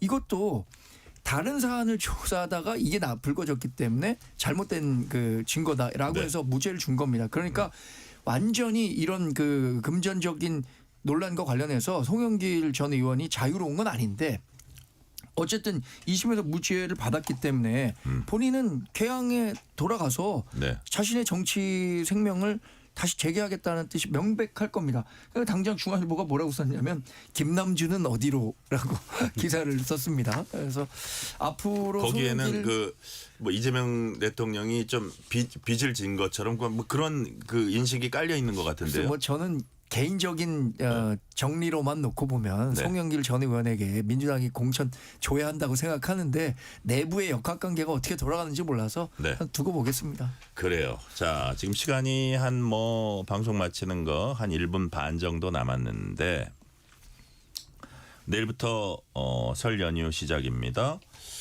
이 설 연휴 이제 딱 시점을 보니까 100일이 조금 더 남았어요. 이게 석 달 한 반 정도 남았더라고요. 지방선거요? 지방선거. 석 달 반 남겨놓고 이제 그 민심의 바로미터라는 설 연휴가 이제 시작이 됩니다. 이제 우리 가족 친지들 만날 텐데 조기현 부위원장님 그 밥상머리에 명절 밥상머리에 어떤 얘기들이 오고 갈까요? 전 이재명 대통령의 8개월 그걸 것 같아요. 그래요. 그래서 여러 가지 일이 있었지만 지금 대통령 지지율이 나타내고 있는 게 이제 민심의 네. 바로미터라고 보는데 결국에 명절에 만난 가족들끼리도 뭐 여야 당 내부에서의 어떤 갈등 상황이라든가 뭐 네. 이런 거 국회 상황은 굉장히 복잡하게 돌아가고 있지만 어찌됐든 대통령이 국정을 꽤 안정적으로 잘 끌고 있고 그게 뭐 주가 지수라든가 뭐 대미 통상 관련해서는 뭐 또 다른 문제가 생기긴 했지만 네. 전반적으로 외교의 장에서도 대한민국의 위상을 잘 뭐 살려가고 있고 네. 여러 가지 성과가 나타나고 있는 부분들 이재명 대통령 이 되면 잘할 거라고 생각했는데 정말 잘한다. 뭐 이런 얘기들이 많이 되지 않을까 싶습니다. 네, 정광희 대변인 20초 남았습니다. 죄송합니다. 그러니까 민주당 지지자를 제외하고 무당층이나 국민의힘 지지자들은 이런 얘기할 겁니다. 야, 언제까지 그렇게 싸울래? 너네들 진짜 걱정된다. 그러니까 이재명 대통령이 어떤 식의 정책을 내놓든 간에 국정 지지율 안 떨어지는 거 아니냐. 너네들이 잘해야 된다. 이런 당부 말씀을 많이 하시거든요. 최근에 대구 서문시장의 민심이군요. 그렇습니다. 그게 답변이에요. 네. 네. 오늘 말씀 여기까지 듣겠습니다. 지금까지 조기현 민주당 법률위 부위원장, 정광재 전 국민의힘 대변인이었습니다. 오늘 말씀 감사합니다. 고맙습니다. 네, 고맙습니다. 뉴스레터 K 1부 마치고 2부가 이어집니다.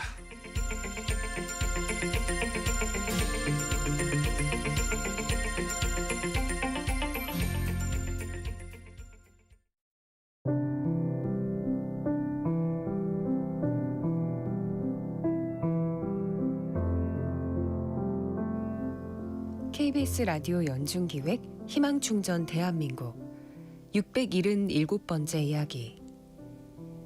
안녕하세요. 아나운서 유지원입니다.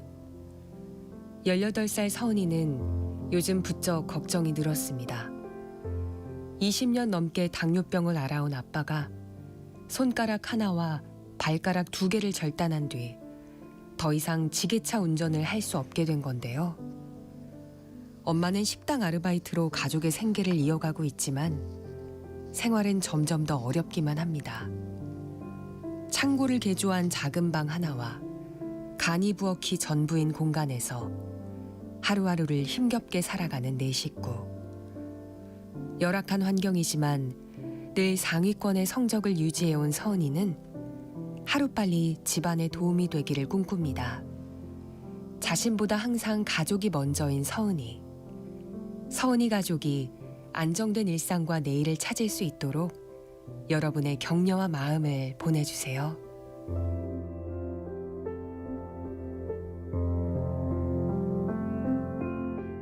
여러분의 따뜻한 손길이 희망의 빛이 됩니다. ARS 060-700-1580 060-700-1580 한 통화 3,000원으로 희망을 선물해 주세요. KBS 라디오 연중기획 희망충전 대한민국은 초록우산 어린이재단, 인탑스 주식회사, 그리고 청취자 여러분과 함께합니다. ARS 060-700-1580 한 통화 3,000원입니다.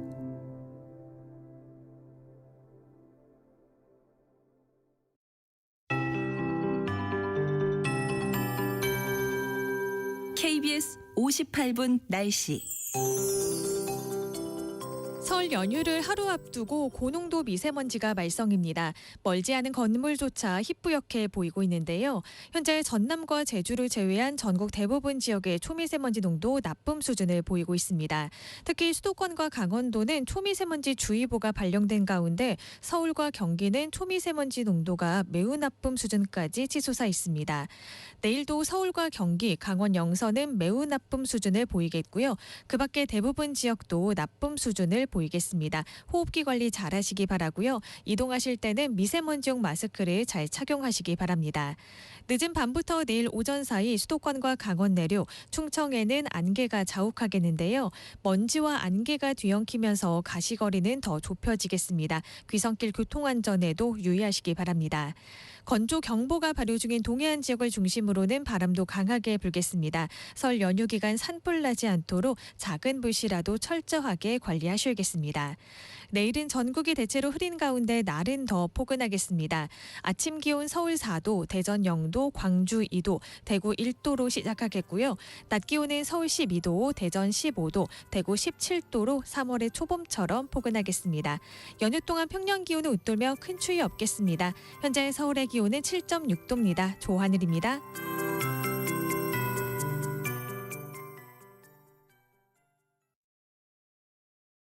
정성을 다하는 국민의 방송 KBS가 6시를 알려드립니다. AM 711kHz, FM 97.3MHz KBS 일라디오입니다. HLKA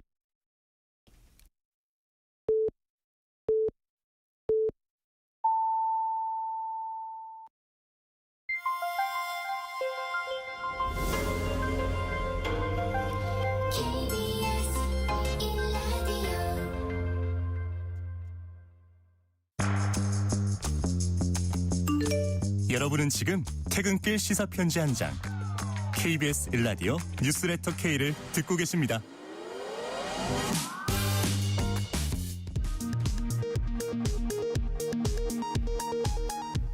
이 시각 라디오 정보센터 뉴스입니다.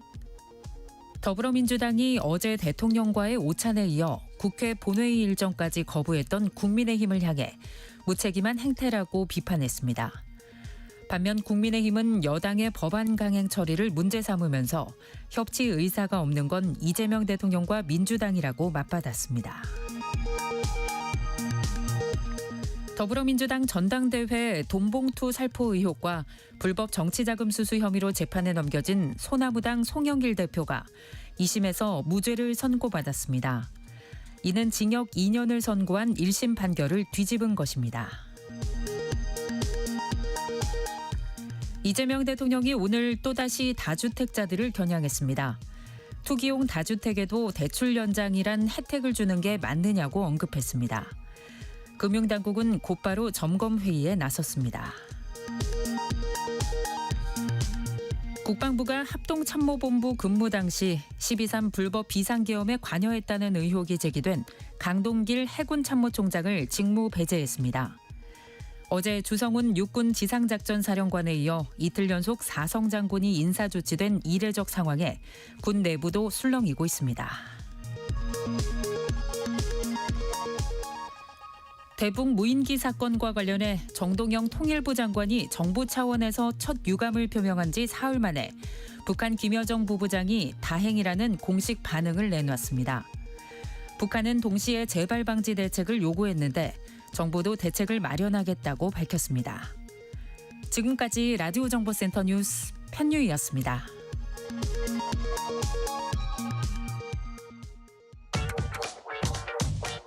뉴스의 진수를 보여주는 인터뷰. 뉴 진수.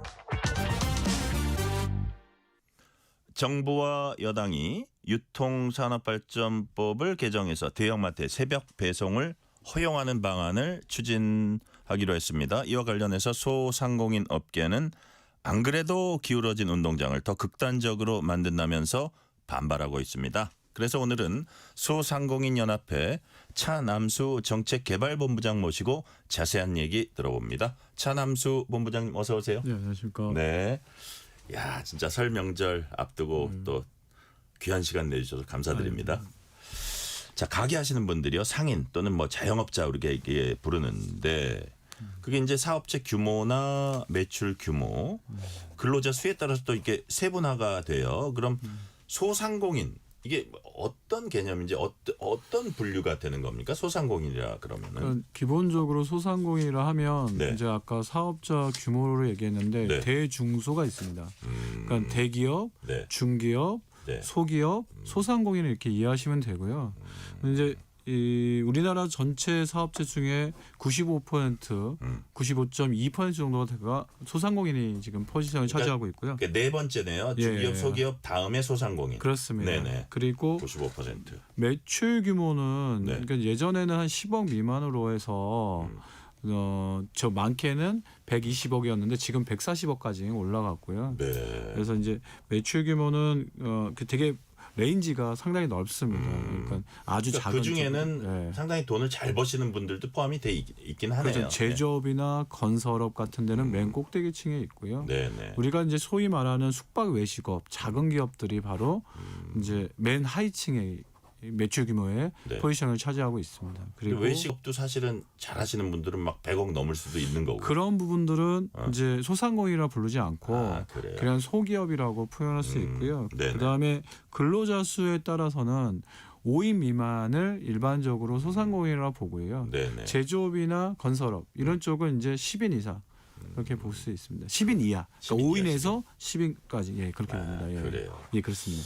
자, 우리나라 소상공인 한 지금 명수로 따지면 한 몇 명쯤? 소상공인 네. 숫자만 따지면 790만 명 정도. 790만 예, 명이요. 예, 예. 사업자 수가. 790만 명. 예, 예. 그다음에 소상공인 연합회 회원은 제가 100만 회원이라는 얘기 들은 것 같은데. 예, 저희 연합회 전체 회원은 지금 100만 회원을 작년 기준 12월 기준으로 100만 회원을 차지했고요.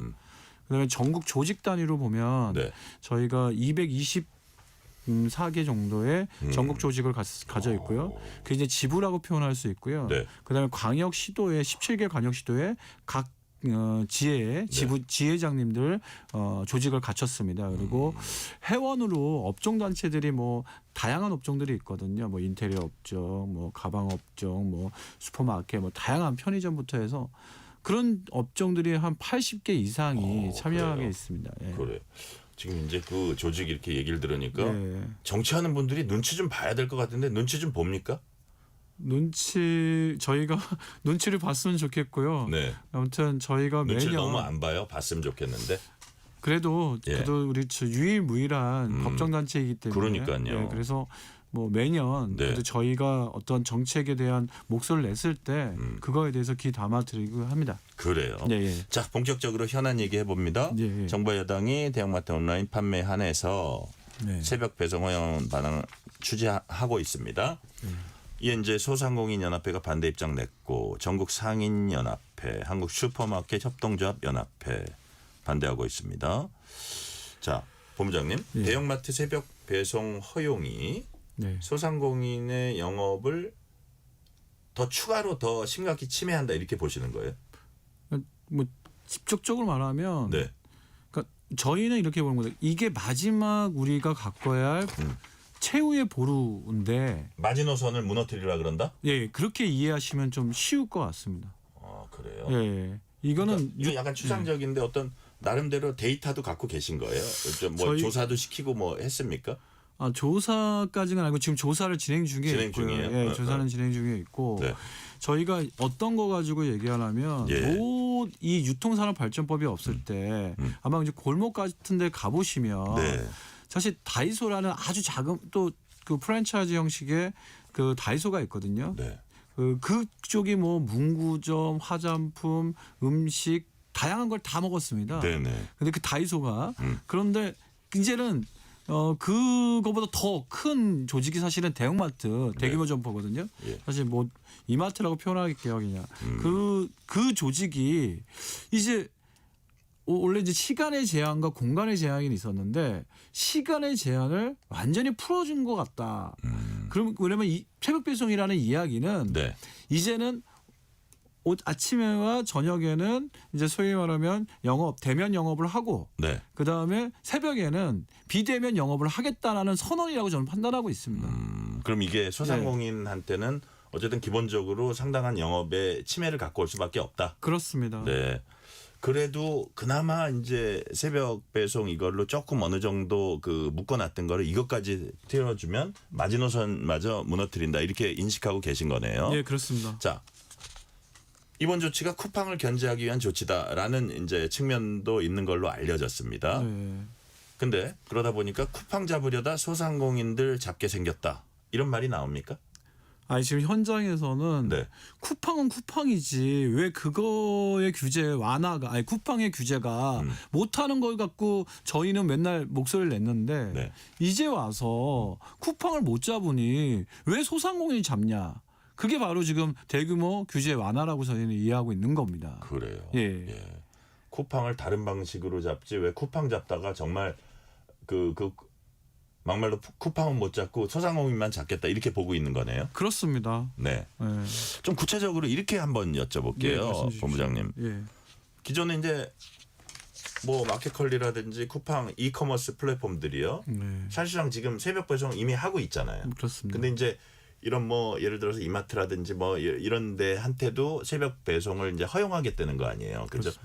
오프라인의 강자들한테도 온라인 새벽 배송을 이제 허용하겠다는 건데 기존에 쿠팡이나 뭐 마켓컬리 같은 데는 하고 있었는데 이들까지 들어오면 많이 달라집니까?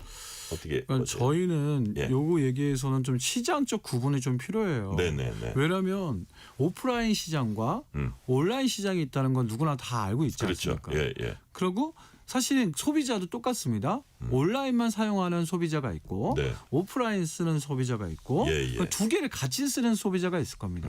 근데 대부분 지금 그 유통산업발전법에 지키고자 했던 정통시장이나 골목상권들은 대부분 오프라인 시장에 영향을 미칩니다. 아 그래요. 예. 그러면 오프라인 시장에는 누가 영향을 가장 미치냐 하면 쿠팡보다는 대형마트가 영향을 많이 미칩니다. 그래요. 예. 그래서 시장적 구분을 일단 먼저 해야지 이거에 대한 이해를 할 수 있고 그리고 저희가 정말 영향을 많이 미치는 데를 지금 풀어주려 그런다 이렇게 보시는 그렇습니다. 거예요. 그렇기 때문에 더 기존에 있는 플랫폼들 왜 그때는 목소리를 잘 안 내더니 네. 이제 내냐 그 얘기의 핵심 포인트는 타겟이 다른 겁니다.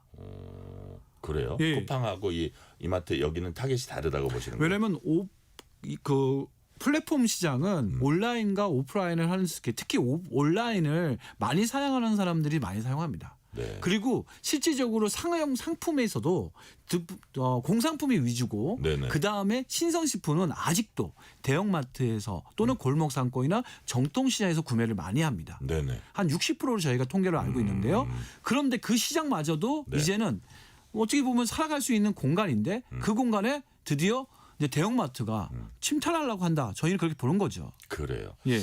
어쨌든 지금 본부장님이 말씀하시는 거에 약간 반대 논리를 제가 몇 가지 더 네, 드릴 주십시오. 테니까 거기에 예. 대해서 좀 반박을 해주세요. 예, 그러겠습니다. 이런 논리도 있어요. 또 대형마트가 새벽 배송하게 되면 판매하는 상품 종류나 규모 더 이제 늘릴 거고 네. 오히려 여기 납품하는 소상공인들은 이거 잘 활용하면 판매가 더 늘 수도 있다. 이게 왜 반드시 나쁜 건가? 뭐 이런 주장도 또 있거든요. 그렇습니다. 네. 사실 그거는 상품을 원래 많이 늘어나면 어떤 일이 벌어지냐면 쿠팡도 독점화가 되는지 이러는 순간 어떤 일이 벌어지냐면 네. 광고비 올렸고요. 네네. 그다음에 수수료 올렸습니다.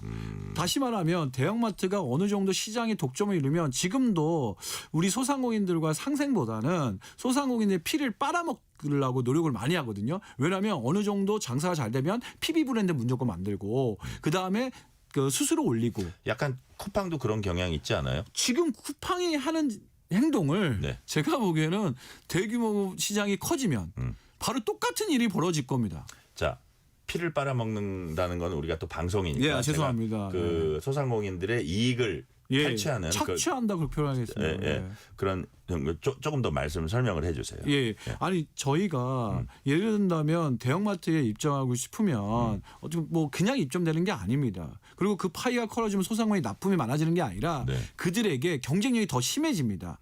그러면 어떤 일이 벌어지냐? 단가 후려치기가 이루어지는 겁니다.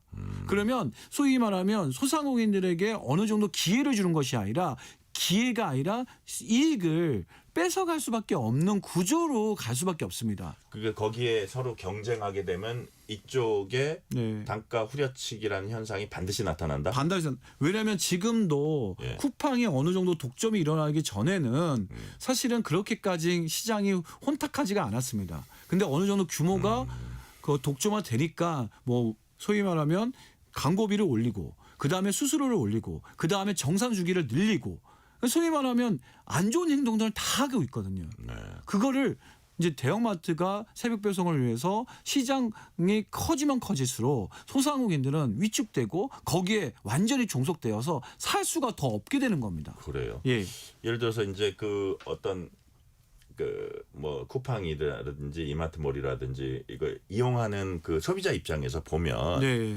쿠팡이 너무 그 지배적인 그 위치에 있다 보면 네. 여기에 대항하는 뭔가가 하나 생기면 소비자들은 둘이 막 경쟁하고 똑같은 품질의 제품을 좀 가격도 싸게 하고 서비스도 막 그냥 거의 독점일 때는 항상 독점의 폐해가 있는 거거든요. 그렇습니다. 서비스도 막 좀 엉망이고 이런 것들이 자기네가 팔아야 되니까 서로 경쟁하면 이렇게 서비스도 좋아지고 상품 가격도 낮아지고 뭐 이런 게 있는데 이런 부분 그 쿠팡을 막을 그 독주를 막을 대항마가 있어야 된다 이런 데 대해서는 소상공인 연합회에서는 어떤 필요성에 대해서는 뭐 어떻게 인식을 하고 계신지 쿠팡은 네. 저희가 사실 개인정보 누출이라든지 그런 독과점과 네. 불공정 행위에 대해서는 우리가 저희 연합회에서는 계속적으로 온라인 플랫폼을 빨리 만들어 달라고 계속 얘기를 했습니다. 독과점을 어느 정도 독과점이 되면 시장을 장악하기 때문에 그에 따른 피해가 눈에 보이는 뻔하니 이거에 대한 법으로 입법적인 부분으로 제도 개선을 해달라는 게 저희의 지속적인 요구였습니다. 사실 그런 것이 개선이 안 되다 보니까 지금 독과점은 더 심해지는 것뿐이고요. 지금 대형마트에 대한 소비자 후생을 얘기할 때 저는 더 안타까운 게 처음에는 소비자 후생인 것처럼 얘기는 하지만 선택권을 더 넓혀주고 얘기는 하지만 결국에는 다양한 작은 소상공인들이 사라지면 소비자들은 가격이 무조건 올라갑니다. 소비자한테도 좋은 게 아니다? 처음에는 좋아 보이겠지만 왜냐하면 그런 플랫폼에서 그런 일이 많았습니다. 처음에는 예를 들어서 광고로도 저렴해 받고 수수료도 저렴해 받고 그렇기 때문에 가격 경쟁률을 최대한 높여서 소비자들에게 편익을 줍니다. 그러나 어느 시점이 되면 그렇습니다. 어느 시점이 되면 가격도 올리고 그러면 소비자들은 다양하지도 않는 상품들을 높은 가격으로 구매할 수밖에 없는 왜냐하면 시장이 다양하지 않기 때문에 그런 일이 벌어질 수밖에 없습니다. 그게 사실 소위 독과점의 아주 폐해 중에 가장 큰 폐해인데 그런 현상들이 이제 오프라인에도 이루어질 거라고 저는 생각이 듭니다. 아까 이제 우리 차남수 본부장님께서 잠깐 스쳐가면서 말씀하신 그 부분인데 PB 얘기도 막 하고 하셨는데 쿠팡이 그동안 소상공인들 입장에서는 그런 표현을 쓰나 봐요. 우리를 약탈한다. 뭐 이런 그 논란을 제기하는 분들이 있는데 상인들이 만든 상품 잘 팔리면 이걸 자사상품 PB 판매한다든지 뭐 또 판매 수수료 갑질 논란도 이제 끊이진 않습니다. 그래서 소상공인 연합회는 이제 홈페이지 통해서 소상공인들의 쿠팡 갑질 제보를 받고 있다고 해요. 사례들이 많이 들어옵니까? 계속 지금 들어오고 있는데 사실 저희가 그런 분들을 대상으로 개인정보를 동의하신 분에게 전화통화 인터뷰를 많이 했습니다. 그들에 대해서는 사실 걱정을 합니다. 무슨 걱정을 하면 자기네들의 신상 정보를 얘기하기는 못한다. 왜냐? 사실 지금 쿠팡 외에는 온라인 매출을 일어날 수가 없다. 이 얘기는 뭐냐면 나쁜 놈인데 그리고 안 좋은 사람인데 안 좋은 가게 플랫폼인데 어쩔 수 없이 여기라도 놓치면 저희는 죽습니다. 그래서 그 못된 그거는 불공정 행위를 그냥 받아가면서 한다. 감수할 수밖에 없다. 그렇습니다. 어쨌든 먹고 살아야 되니까. 먹고 살아야 하니까. 뭐 특히 뭐 정산주기 같은 경우도 아니면 뭐 우리가 이번에 세일을 하니까 가격을 얼마 정도 낮춰줘라. 그러면 그걸 낮추어서 줘야 줄 수밖에 없고요. 반품 같은 경우도 책임을 져야 하면 자기 잘못이 아닌데도 반품에 대면 책임을 미룬다든지 엄청 다양합니다. 케이스를 뭐 얘기할 수 없을 정도로요. 그래요. 예. 자, 그래요. 그렇다면 우리가 이런 측면에서 뭐 어떻게 보면 약간 뭐 사람들의 지적도 있는 부분인데 대형마트 의무 휴업과 영업 시간 제한을 둔 유통산업발전법이요. 2012년에 도입된 겁니다. 그러니까 한 14년 정도 된 거예요. 자, 이게 바꿔 말하면 뭐 이런 얘기도 됩니다. 오랜 기간 법의 보호를 받아온 그 기간에 소상공인들이 변화하는 어떤 추세나 이런데 유통 체계 이런데 맞춰가지고 스스로 좀 더 뼈를 깎는 자구 노력을 했어야 한다. 뭐 이런 목소리도 있어요. 이런 부분은 좀 어떻게 보세요? 사실 이런 얘기를 하면 너무 아픈 겁니다. 왜냐하면 야 니네가 장사 안 되고 언제까지는 보호받을래 이런 얘기를 많이 하는데요. 일단 구조적인 문제가 있습니다. 구조적으로 너무 힘들게 꽉 짜여진 문제가 있어요. 대중소라는 자본력에서도 우리가 지금 이 시장에서 투자를 해야 하지 않습니까? 그리고 혁신을 하려면 디지털 기기를 매입하고 그거에 대한 인력을 뽑아야 하고 근데 실제 매출액은 안 나오고 그리고 코로나 시기도 있었고 그리고 맨날 이렇게 플랫폼 시장이나 또는 대형마트가 또는 아까 말했던 중대규모 점포인 다이소라든지 뭐 이런 데들이 계속 밀고 들어오거든요.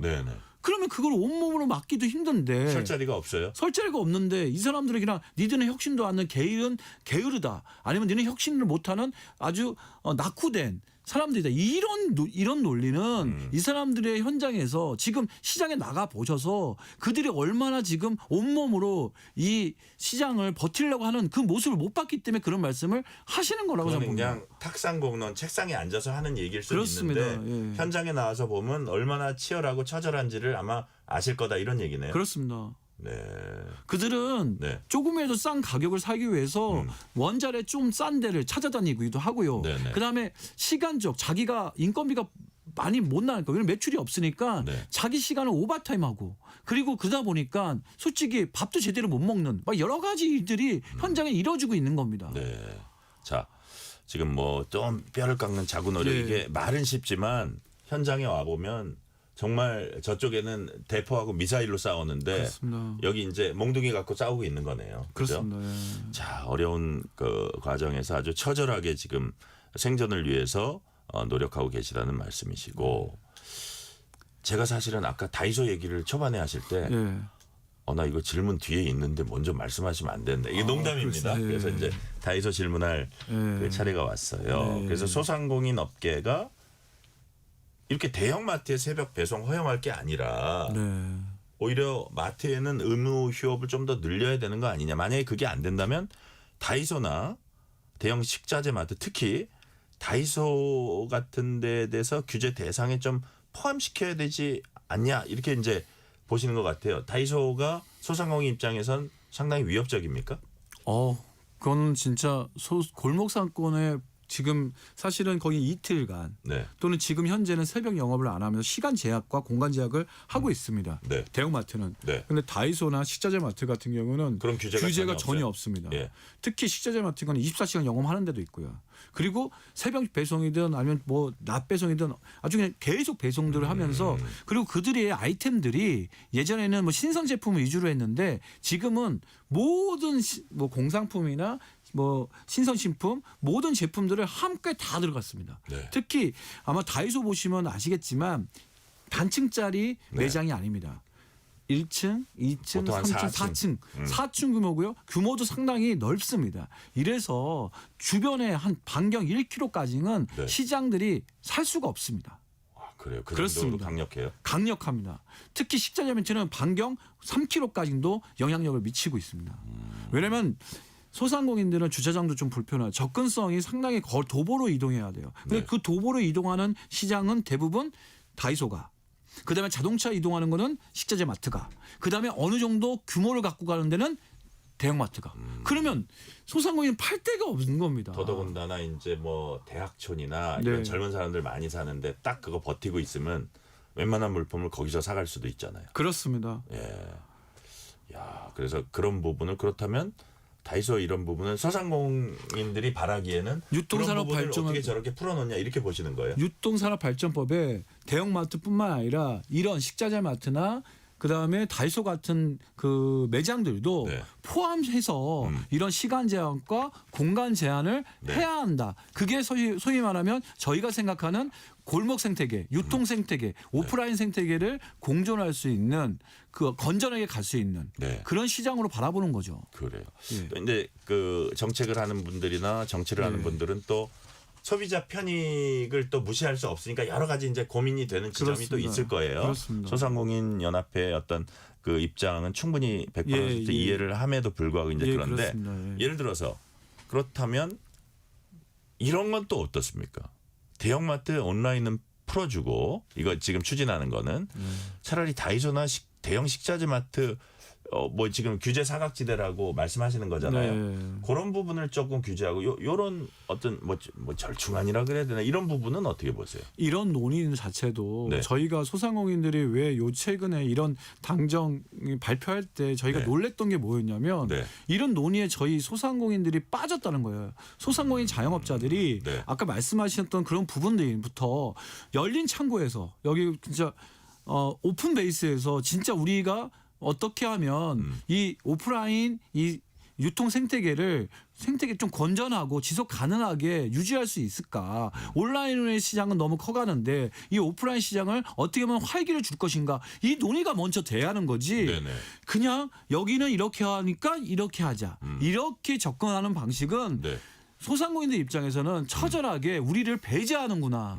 우리의 민생의 중심이라 하는 소상공인들, 정통시장 이런 골목시장의 목소리는 전혀 반영되지 않고 진행되는 거에 대한 뭐랄까 상실감? 네. 그게 되게 큰 겁니다. 예를 들어서 그럼 논의 기구가 있다면 그건 정부 차원일 수도 있고 국회 차원일 수도 있잖아요. 그렇습니다. 그 예를 들어서 국회의원들이 그 관련되는 그 상임위원회 국회의원들이 무슨 토론회 같은데 하면은 네. 이렇게 그 참여시키고 그러지 않습니까? 어떻습니까? 그 토론회 뭔가 이례적인 토론회 이런 거보다는 예. 어떤 논의 기구가 있으면 거기에 상시적으로 좀 참여해서 확실히 의견을 줄 수 있었으면 좋겠다는 뜻인가요? 이런 논의가 시작하려면 소위 네. 오프라인에 있는 유통 생태계를 좀 더 지속 가능하게 만들기 위한 네. 사회적 대타협 기구를 만들든가. 그래서 이런 논의들 아까 말한 이런 사각지대를 어떻게 할 것이고 그다음에 플랫폼으로 독점화되는 걸 어떻게 할 것인지 네. 그리고 대규모 점포를 무조건 규제하는 게 맞는 건지 뭐 여러 가지 논의들이 있을 겁니다. 안건들이 있을 거예요. 의제들이. 네네. 이런 것들을 오픈해서 그 관련된 분들이 모여서 소통을 하면서 만들어가는 것이 저는 정책이지 탑다운으로 이렇게 하면 그걸 누가 따르겠습니까? 지금은 어쨌든 그 소상공인들이나 이해 당사자들이 좀 긴밀하게 이렇게 그 연관이 돼가지고 논의하는 그런 논의의 장은 없다 이런 말씀이시네요. 그렇습니다. 예. 네, 자 이것도 정책 입안자들이 잘 들었으면 좋겠고요. 그래서 만약에 이제 정부 여당이 계속해서 대형마트 새벽 배송 허용 추진하고 그걸 이제 시행을 하려 한다면 소상공인 업계가 갖고 있는 대응 방안 같은 건 좀 있어요. 저희가 얼마 전에 설명서를 냈을 때 네. 저희가 가장 강력한 것은 일단 이게 입법 추진이 돼야 하거든요. 네. 입법 추진하는 과정에 저희는 뭐 국민 캠페인뿐만 아니라 이게 법이 발의됐거나 또는 법이 되고 그다음에 통과되면 헌법 소원도 할 거고요. 그러니까 다양한 방식으로 그러니까 소상공인과 모든 재연대가 함께 돼서 또 노동자들도 이 부분에 대해서 되게 불편해하고 건강권에 대한 휴식권 그것도 되게 많이 주장하고 있거든요. 그들과 함께 이렇게 일방적인 진행하는 부분들을 반대할 것입니다. 그래요. 자 반대해서 일종의 대국민 캠페인을 통해서 국민들을 좀 설득시키겠다. 그러겠습니다. 하고 그냥 제 개인적으로는 국회의원들이나 이런 분들 중에 좀 어쨌든 국회의원들은 입법을 하고 할 수 있으니까 좀 이런 일을 열심히 하시는 분들하고 같이 이렇게 좀 연관을 가지고 해나가시는 것도 괜찮을 것 같은데 그런 방안은 좀 어떻게 고려를 안 하세요? 당연히 민의의 정당인 국회에 가서 국회의원들에게 우리의 하소연도 하고 진짜 왜 골목상권을 이렇게 버리시면 대한민국의 생태계가 소위 말하면 자영업자와 소상공인이 다 무너지면 대한민국 경제, 실물 경제가 무너집니다. 그런 얘기들을 각각 한 분 한 분 찾아다니면서 말씀을 올려야죠. 그래요. 예. 자, 얘기 이제 잘 들었고 이제 마지막 요 부분 질문 한 두세 개는 요런 이제 지금의 어떤 경기나 이런 거 어떻게 체감하시는지 여쭤볼게요. 우리가 설 명절 연휴 문턱에서 이제 와 있는데 이 얘기 한번 해볼게요. 실질적으로 오늘부터 지금부터 이제 설 연휴 시작된 거나 마찬가지입니다. 그렇습니다. 이번 연휴 앞두고 상인들 지금 이 대목 분위기 어느 정도 체감하고 있습니까? 최악의 대목입니다. 그래요? 그러니까 지금 명절 분위기가 안 난다 합니다. 왜냐하면 너무나도 이 어렵고 힘든 가정들이 예전에는 잘 보십시오. 정치인들이 그래도 정통시장이나 그리고 골목상권에 가서 그래도 뭐 이렇게 명절 되면 모습 보였거든요. 최근에 한번 보십시오. TV에 좀 나오십니까? 저는 몇 개 못 봤어요. 아, 그래요? 그리고 이제는 아까 말씀하셨지만 플랫폼 경제가 너무 많이 커져가지고 플랫폼 시장에서 물건을 구매합니다. 그래서 지금 소상공인들은 명절 대목이 아니라 명절 아주 비극적 상황을 지금 겪고 있다라고 현장의 목소리는 너무 비참합니다. 네. 명절 대목이 아니라 비극적 상황을 겪고 있다는 말씀. 자, 물가 많이 올랐습니다. 이제 소비자들이 체감하는 물가도 많이 올랐는데 상인들 입장에서는 이제 뭐 장사를 하시고 영업을 하시고 이런 분들 입장에서는 팔아도 남는 게 없다 이런 말씀들 한탄을 많이 하시는데 자 보세요. 자재값, 그렇습니다. 물류, 운송비, 인건비, 임대료 할 것 없이 많이 이제 올랐다고 합니다. 그래서 장사하기 참 어렵다는 말도 있고 통계를 보니까요. 소상공인들이 3년을 못 버티고 폐업하는 비율이 40%라는 통계가 맞습니다. 있어요. 주위에 보니까 이 통계가 실감이 납니까? 그렇습니다. 5년을 못 버티는 데가 70%니까 3년을 못 버티니까 40% 정도 되죠, 당연히. 그래요. 그러면 어쨌든 뭐 뛰어들었다가 감당을 못하고 어떻게 보면 빚만 지고 그냥 폐업하는 겁니까? 가장 안타까운 분들은 저같이 50이 넘어서서 이제 은퇴를 하시거나 또는 명퇴 같은 거 있지 않습니까? 안타깝게도 그런 분들이 결국에 창업을 하다가 3년 만에 퇴직금 그런 거 다 이렇게 소멸돼서 결국에는 비참한 노후를 보내는 분들 이런 분들이 되게 많습니다. 그래요. 주위에 많이 봤다 이거죠.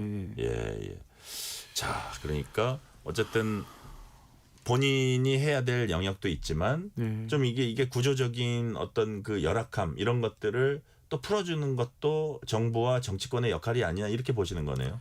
지금은 레드오션입니다. 그냥 거기에 와서는 무한 경쟁과 사실 피 터지고 진짜 어떻게 말할 수 없는 상황인데 이 상황에 들어온 거는 이런 상황을 구조적으로 문제가 있으면 그걸 하나하나씩 왜 임대료는 이런지 왜 인건비는 이런지 그리고 왜 이렇게 원자료는 원산지보다 산지보다 생산지보다 왜 중간 물류 유통이 너무 많으니까 맨 마지막에 공급하는 그 소상공인에서 그걸 매입할 때 비용이 막 6배까지 올라가거든요. 이런 부분들을 막아주셔야죠. 자, 물가 원자재 가격도 그렇고 자, 지금까지 이제 많은 말씀 해주셨는데 그래도 지역 경제 든든하게 버텨주는 허리 역할 우리 소상공인들이 해주고 있습니다. 아주 열악한 환경 속에서도 이렇게 정말 어떻게 보면 분투하고 계신데 자, 우리 차남수 정책개발본부장님 마지막으로 청취자들에게 또 정책을 만들어 나가는 분들에게 한 말씀 해주세요. 저는 이런 말씀 드리고 싶습니다. 국민분들과 그다음에 이런 정책을 만드는 정치인들 그다음에 정부 행정부 분들에게 말씀드리고는 소상공인은 우리 사회에 가장 가까운 이웃이고 골목에는 등대 같은 존재입니다. 이런 분들이 지금 너무 어렵고 삼중고에 의해서 또는 코로나 이후에 삼중고에 의해서 너무 비참한 현장을 지금 보내고 있습니다. 이들에게 따뜻한 손을 내밀어 주시고 힘내세요라는 말씀을 해주시길 바랍니다. 그래야 우리 경제가 이들이 무너지면 우리 경제가 무너진다는 생각으로 하나 됐을 때 대한민국 민생 경제는 다시 살아날 수 있을 거라고 봅니다. 소상공인들이 좀 힘냈으면 좋겠습니다. 네. 소상공인이 무너지면 우리 경제가 무너진다. 손을 내밀고 힘내라는 화이팅 한마디 해달라. 구조적으로 좀 풀어달라는 말씀이겠죠. 그렇습니다. 오늘 말씀 여기까지 듣겠습니다. 지금까지 소상공인연합회 차남수 정책개발본부장이었습니다. 차남수 본부장님 오늘 말씀 감사합니다. 고맙습니다. 편지 왔습니다. 퇴근길 지친 당신에게 힘이 되는 뉴스를 전해드립니다. 매일 저녁 당신과 함께 읽는 세상 이야기 KBS 1라디오 뉴스레터 K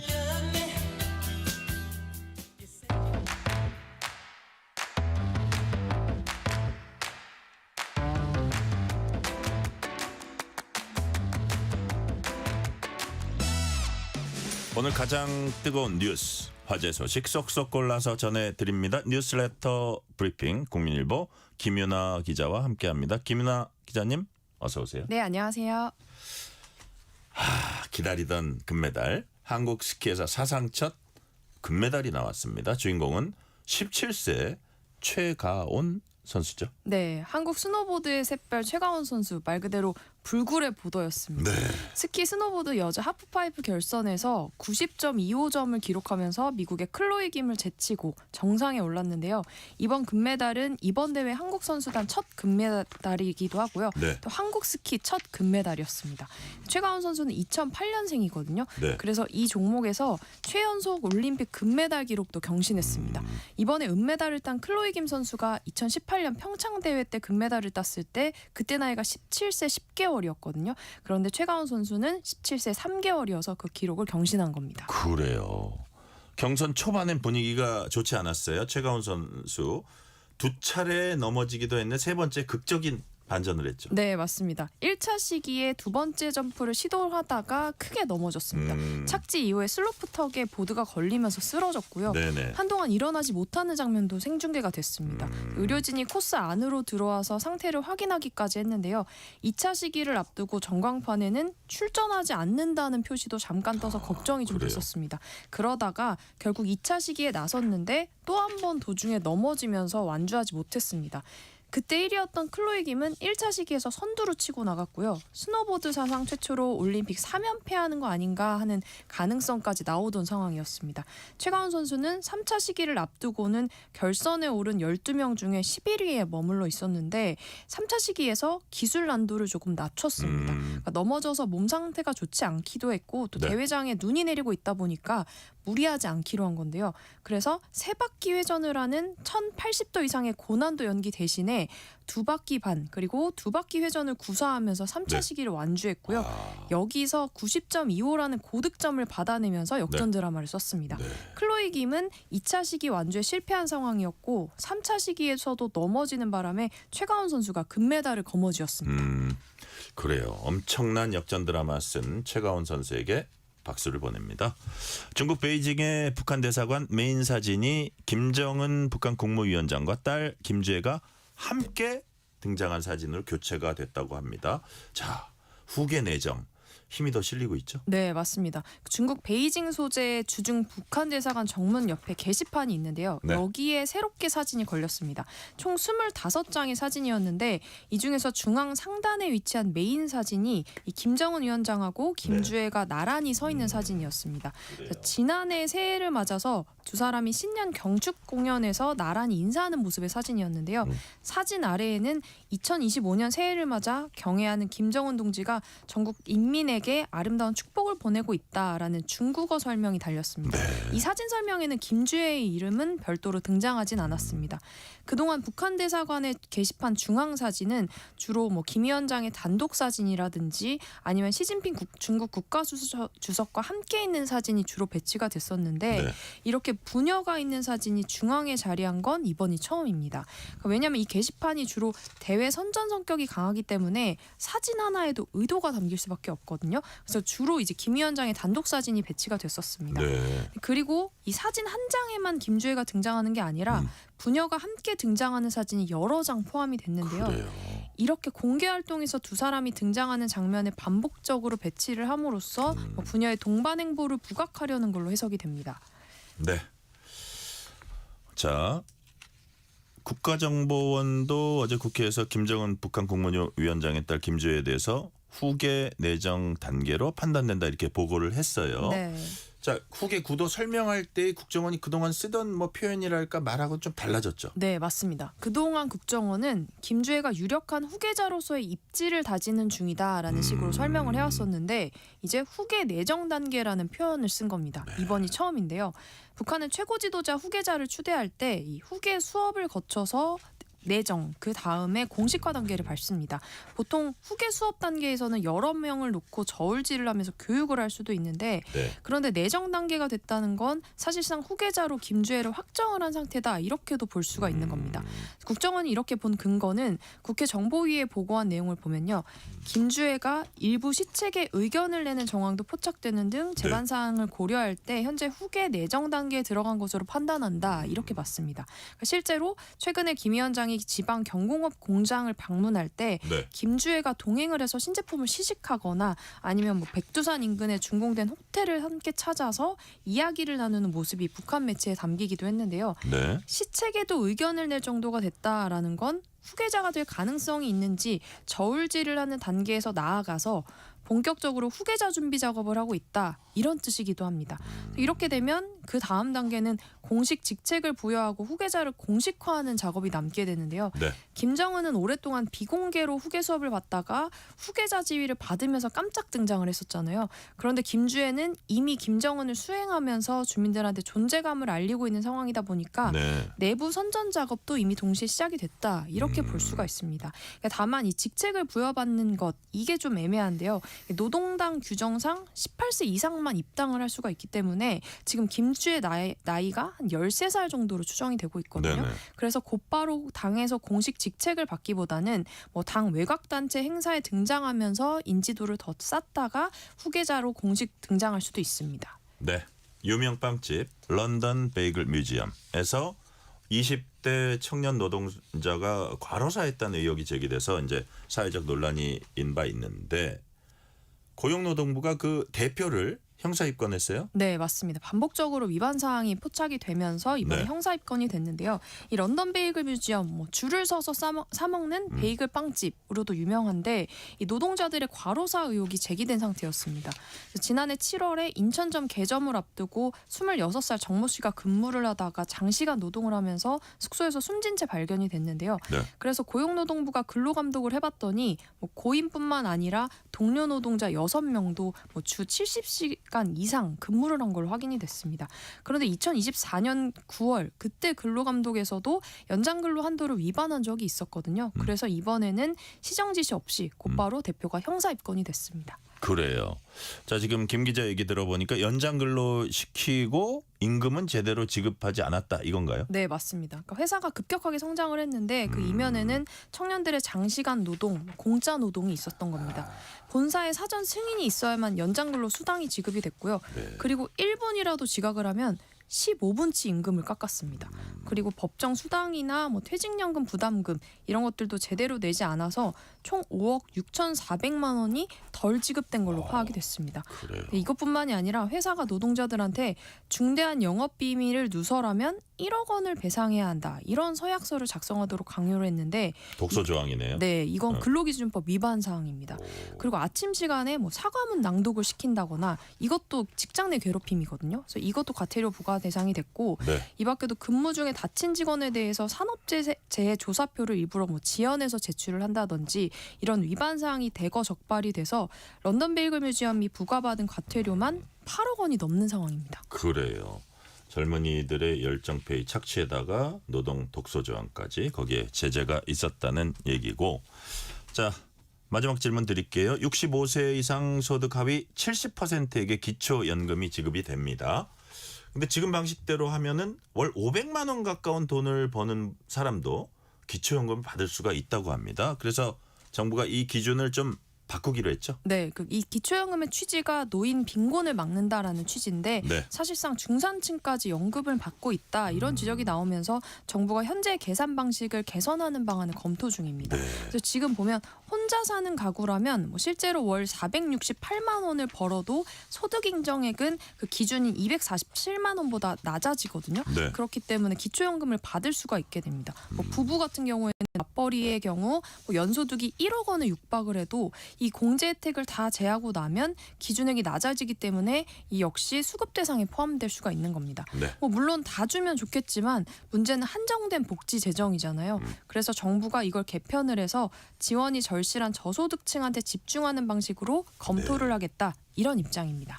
네, 오늘 말씀은 여기까지 듣겠습니다. 지금까지 국민일보 김연아 기자였습니다. 자, 김연아 기자 명절 잘 보내세요. 네, 새해 복 많이 받으세요.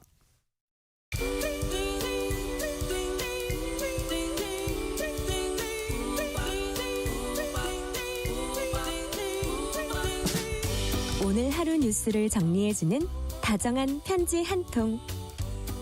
KBS 1라디오 뉴스레터 K.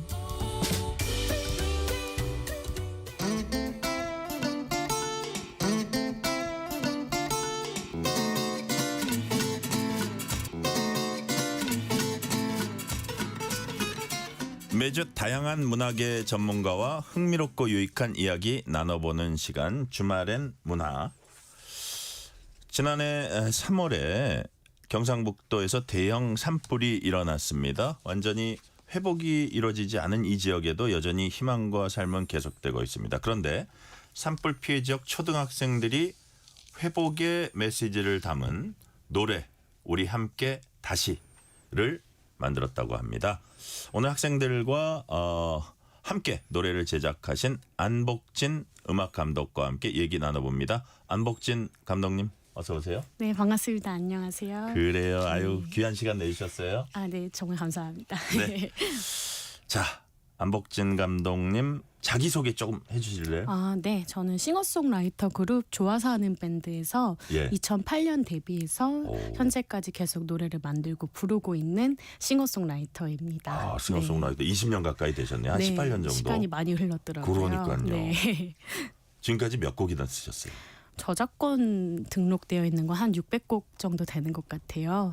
근데 제가 이렇게 곡이 많아진 건 네. MBC의 뽀뽀뽀라는 어린이 프로그램이 있거든요. 네, 네. 거기서 한 7년 동안 어린이 음악을 오랫동안 만들었습니다. 오, 우리 안복진 감독님 대단한 분이시군요. 아닙니다. 자, 원래도 뭐 그 많은 곡을 쓰셨는데 아이들을 위한 곡도 많이 쓰셨어요, 원래? 뽀뽀뽀 때문에라도 그 매 회차마다 어린이 음악이 필요했어요. 아, 그래서 그랬군요. 그러다 보니까 어린이 음악을 많이 만들어 오다가 네. 저도 좀 시간이 흘러서 엄마가 되었습니다. 네, 그래서 엄마의 시선에서 또 어린이 교육과 그리고 어린이 음악에 관심이 또 더 생겼어요. 그래요. 그러면서 또 다양한 어린이들의 활동을 위한 교육기랑 그리고 음악들을 더 만들어 오고 있습니다. 그러니까요. 네. 아이의 엄마가 되니까 더 애착을 가지고 이런 일을 하게 되셨다는 그런 말씀 같네요. 시선이 좀 더 넓어지더라고요. 네. 그렇군요. 그 전에 아기가 없을 때보다는 그런 시선이 더 넓어지고 네. 엄마의 마음으로 또 아이들과 같이 부대낄 수 있고. 네. 지금 몇 살이에요? 지금 9살이고요. 오늘 너무 신기한 또 경험이니 네. 밖에서 또 와 있어요. 어디요? 네. 아이고 예뻐라. 아이고 예뻐라. 안녕. 예, 예. 아유 이준우 얼굴이 어린이입니다. 얼굴이 그냥 이름이 뭐예요? 이준우 어린. 이준우 네. 어린이. 얼굴이 완전 달덩이네. 너무 잘생겼다. 예, 예. 그래. 네. 엄마 아직 더 해야 되니까 조금만 기다리고. 자, 그래서요. 네. 지난해 경북에서 큰 산불이 있었습니다. 네. 영덕도 경북 영덕이죠. 네, 네, 그 네. 화마에 상처 입었는데 네. 우리 안복진 음악 감독님이 이 지역 초등학교 학생들과 함께 음악을 네. 만드셨는데 본래 근거지는 서울 아니십니까? 네, 저는 서울에서 오랫동안 살았는데요. 근데 왜 그쪽 지역 아이들하고 같이 하게 된 계기가 뭐예요? 처음에 그린피스 국제 환경단체 그린피스에서 네. 먼저 저에게 제안을 주셨어요. 그래서 그 그린피스가 했던 프로젝트의 활동은 네. 큰 이제 화마가 지나간 그 영덕의 지역에 있는 네. 어린이들의 마음 속에 있는 좀 그런 마음들을 어루만져주는 회복 프로젝트를 진행하시고 싶어 하셨어요. 그래서 예. 저는 이제 좀 예술가니까 아이들을 좀 더 부드럽게 이렇게 보듬어주고 만들어줄 수 있는 네. 그걸 이제 음악을 통해서 한번 만나면 어떠냐라는 좀 제안을 먼저 주셔서 음원이 나오는 거를 먼저 제안을 주신 건 아니고 네. 그저 이제 제가 현장에 직접 내려가서 아이들을 만나보길 희망하신다고 먼저 제안을 주셔서 시작됐습니다. 그래요. 네. 근데 그게 이제 음악을 같이 만드는 것까지 이어진 건데 네네. 어쨌든 그린피스가 우리 네. 안복진 감독님의 을 딱 집어가지고 애들 뭐 마음을 좀 어루만져주는 네. 이런 과정을 했으면 어떻겠냐는 네네네, 거를 맞습니다. 했던 것 자체가 네. 안 감독님의 그 명성을 이미 그린피스가 알고 있었군요. 제가 이제 BTS 작사를 한 곡을 함께 했어요. 어떤 노래예요? 필터라는 곡인데요. 공동 작사에 참여한 적이 있는데 네. 그 K-팝 작사가를 이제 계기로 제가 작은 이제 작사에 대한 에세이도 썼었고 그래요. 또 다양한 세대를 어우르는 좀 작사 클래스, 작사 프로그램들을 많이 진행하다 보니 또 이제 이런 음악을 만드는 활동들을 이제 보시고 연락을 주신 것 같아요. 그래요. 또 네. 그린피스가 또 감독님한테 야 그런 그 아이디어를 갖고 또 제안을 한 것도 좀 사실 좀 놀랍기도 네. 하고. 처음 잘 주셨을 때 되게 기뻤고요. 그러니까요. 네. 예. 자, 맨 처음 교실 현장으로 가셨을 때 네. 학생들 반응이 어땠어요?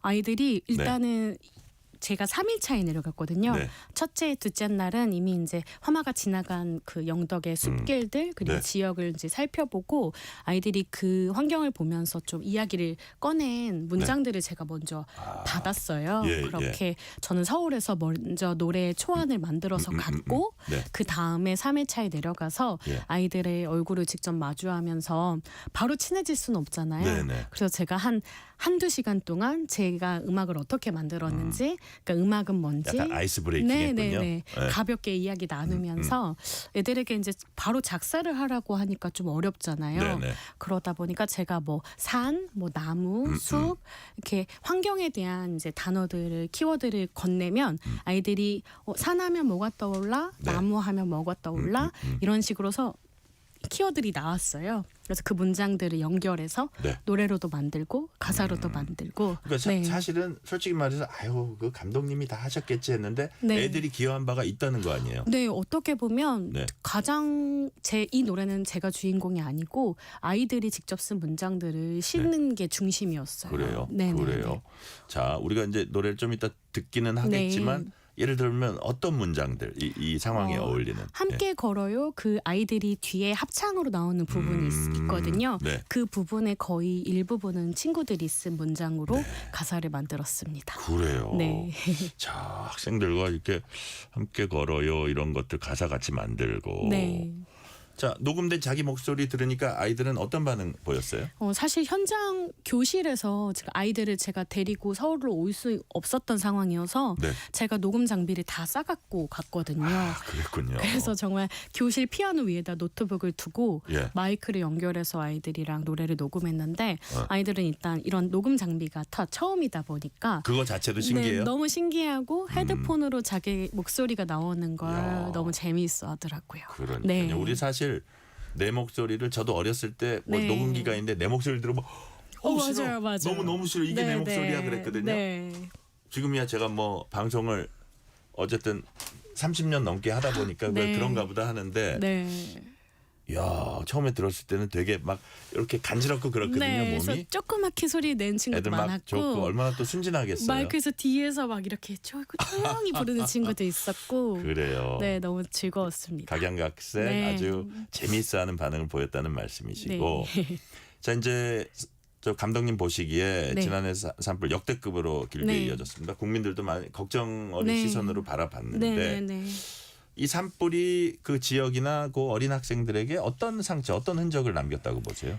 사실 저도 이제 서울에 있었기 때문에 네. 뉴스로나 영상, 사진으로 접하던 시민이었잖아요. 네네. 근데 저도 서울에서 쭉 영덕으로 내려가는 그 길목에 네. 휴게소라든지 아니면 고속도로 주변의 산들이 모두 새까맣게 탔더라고요. 영덕은 처음 가보셨어요? 영덕은 처음 가봤습니다. 거기 대게가 유명한 데인데. 아, 예. 그죠? 예. 근데 초등학교 바로 뒤편에 산이 있어요. 네네. 근데 정말로 거의 다 탔더라고요. 완전 그래서 폐허군요. 아이들이 꺼냈던 말 중에 좀 두려웠다, 두려웠다. 약간 무서웠다 이런 표현들이 있었어요. 그래요. 그래서 그 현장에서 직접 느꼈을 좀 이제 두려운 마음들, 제가 다 모든 걸 알 수는 없었지만 약간의 짐작을 할 수 있었던 것 같아요. 그래요. 네. 그런 두려운 마음들이 있었다 이거죠. 네.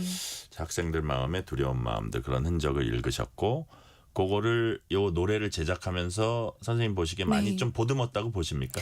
사실 이 노래를 처음 만들 때 좀 어려움이 있었는데 네. 제가 사실 좋아서 하는 밴드로 많은 환경 노래들을 만들어 왔던 경험이 있었거든요. 그린피스에서 근데 연락이 온 이유가 있었군요. 그런데 이제 그 노래랑 좀 달랐던 것 같아요. 그래요? 그동안의 환경 음반들은 우리가 환경을 지켜야 돼, 예쁘게 이제 함께 지내야 돼 이런 시선이었다면 이 노래의 시선은 좀 달랐어요. 어떤 포인트였냐면 우리가 이 회복의 과정을 바라봐야 한다. 또는 이게 이제 안 됐다, 조금 힘들겠다 이런 식의 시선들이 아닌 이게 자연이 스스로 회복해 가는 과정 안에서 또는 그 이제 피해를 입은 지역에 있는 가까이 있는 시민들 네. 그리고 주민들 어린이들의 마음을 한번 들여다봐야 된다. 그래요. 네. 그 마음 속으로 직접 들어가서 네. 같이 교감해야 된다 그런 뜻이네요. 네. 그래요. 자 그리고 아까 뭐 환경 관련 네. 저 글도 쓰셨다 그랬는데 네. 그래서 이제 그린피스에서 아마 연락이 갔던 것 같고. 네. 자, 요번 작업을 하면서 네. 산불이라면 산불 또 더 넓게 봐서 기후 재난, 그쵸. 기후 변화, 네네. 재난 기후 변화. 네. 좀 다시 한번 생각해 보셨습니까? 기후 재난과 네. 기후 재난 대응 이렇게 조금은 딱딱한 말일 수도 있잖아요. 네. 그래서 기후 위기라는 말이 가장 좀 쉬웠던 것 같아요. 근데 이 부분들을 하나하나씩 좀 생각해 볼 계기가 되긴 했어요. 근데 그래요. 그 중에 하나는 지금 우리에게도 내일도 오늘도 이런 일이 벌어질 수 있다라는 그런 그래요. 생각을 처음으로 가졌던 것 같습니다. 그래요. 네. 환경에 대한 관심이 이전부터 있으셨나 봐요. 아무래도 또 엄마가 되다 보니까 음. 그 다음 세대를 위한 생각을 하게 되잖아요. 그래요. 그런 부분들에서 좀 예전에는 좀 잡히지 않는 뭔가의 개념이었다면 이젠 좀 가까이서 생각해 보려고 하는 것 같아요. 그러니까 네. 예를 들어서 우리 아이가 정말 맑은 물을 먹었으면 좋겠고 네네. 맑은 공기를 마셨으면 좋겠고 아주 기본적이면서 네네네. 원초적인 문제잖아요. 네. 그죠? 그게 엄마가 되면서 더 강해지셨다 이런 말씀이시고 자 꾸준히 이제 아이들 위한 노래 만들어 오셨다고 이제 말씀을 해주셨습니다. 네. 이전에 많이 만들던 그런 음악과 네. 요번에 만든 음악과의 어떤 차이가 있을까요? 요번에 만든 음악은 네. 전에도 말했듯이 아이들의 시선에서 시작됐다. 아이들이 주인공인 노래이다. 아이들의 네. 시선에서 시작됐고 네. 아이들이 주인공인 노래이다. 이거 조금 구체적으로 말씀해 주신다면. 그린피스가 원했었던 건 뭐 네. 음악 전문가로서 원하셨던 부분도 있겠지만 네. 어떻게 보면 연결해주는 사람으로서의 역할을 바라셨던 것 같아요. 좀 아이들의 이야기를 꺼내주는 사람이지 않았을까 제가 그 이야기를 꺼내주는 사람으로서 그 시선에서 만들어진 노래였다라고 좀 말씀드리고 싶습니다. 아이들의 이야기를 마음속에서 이렇게 꺼내주는 역할을 했다. 네.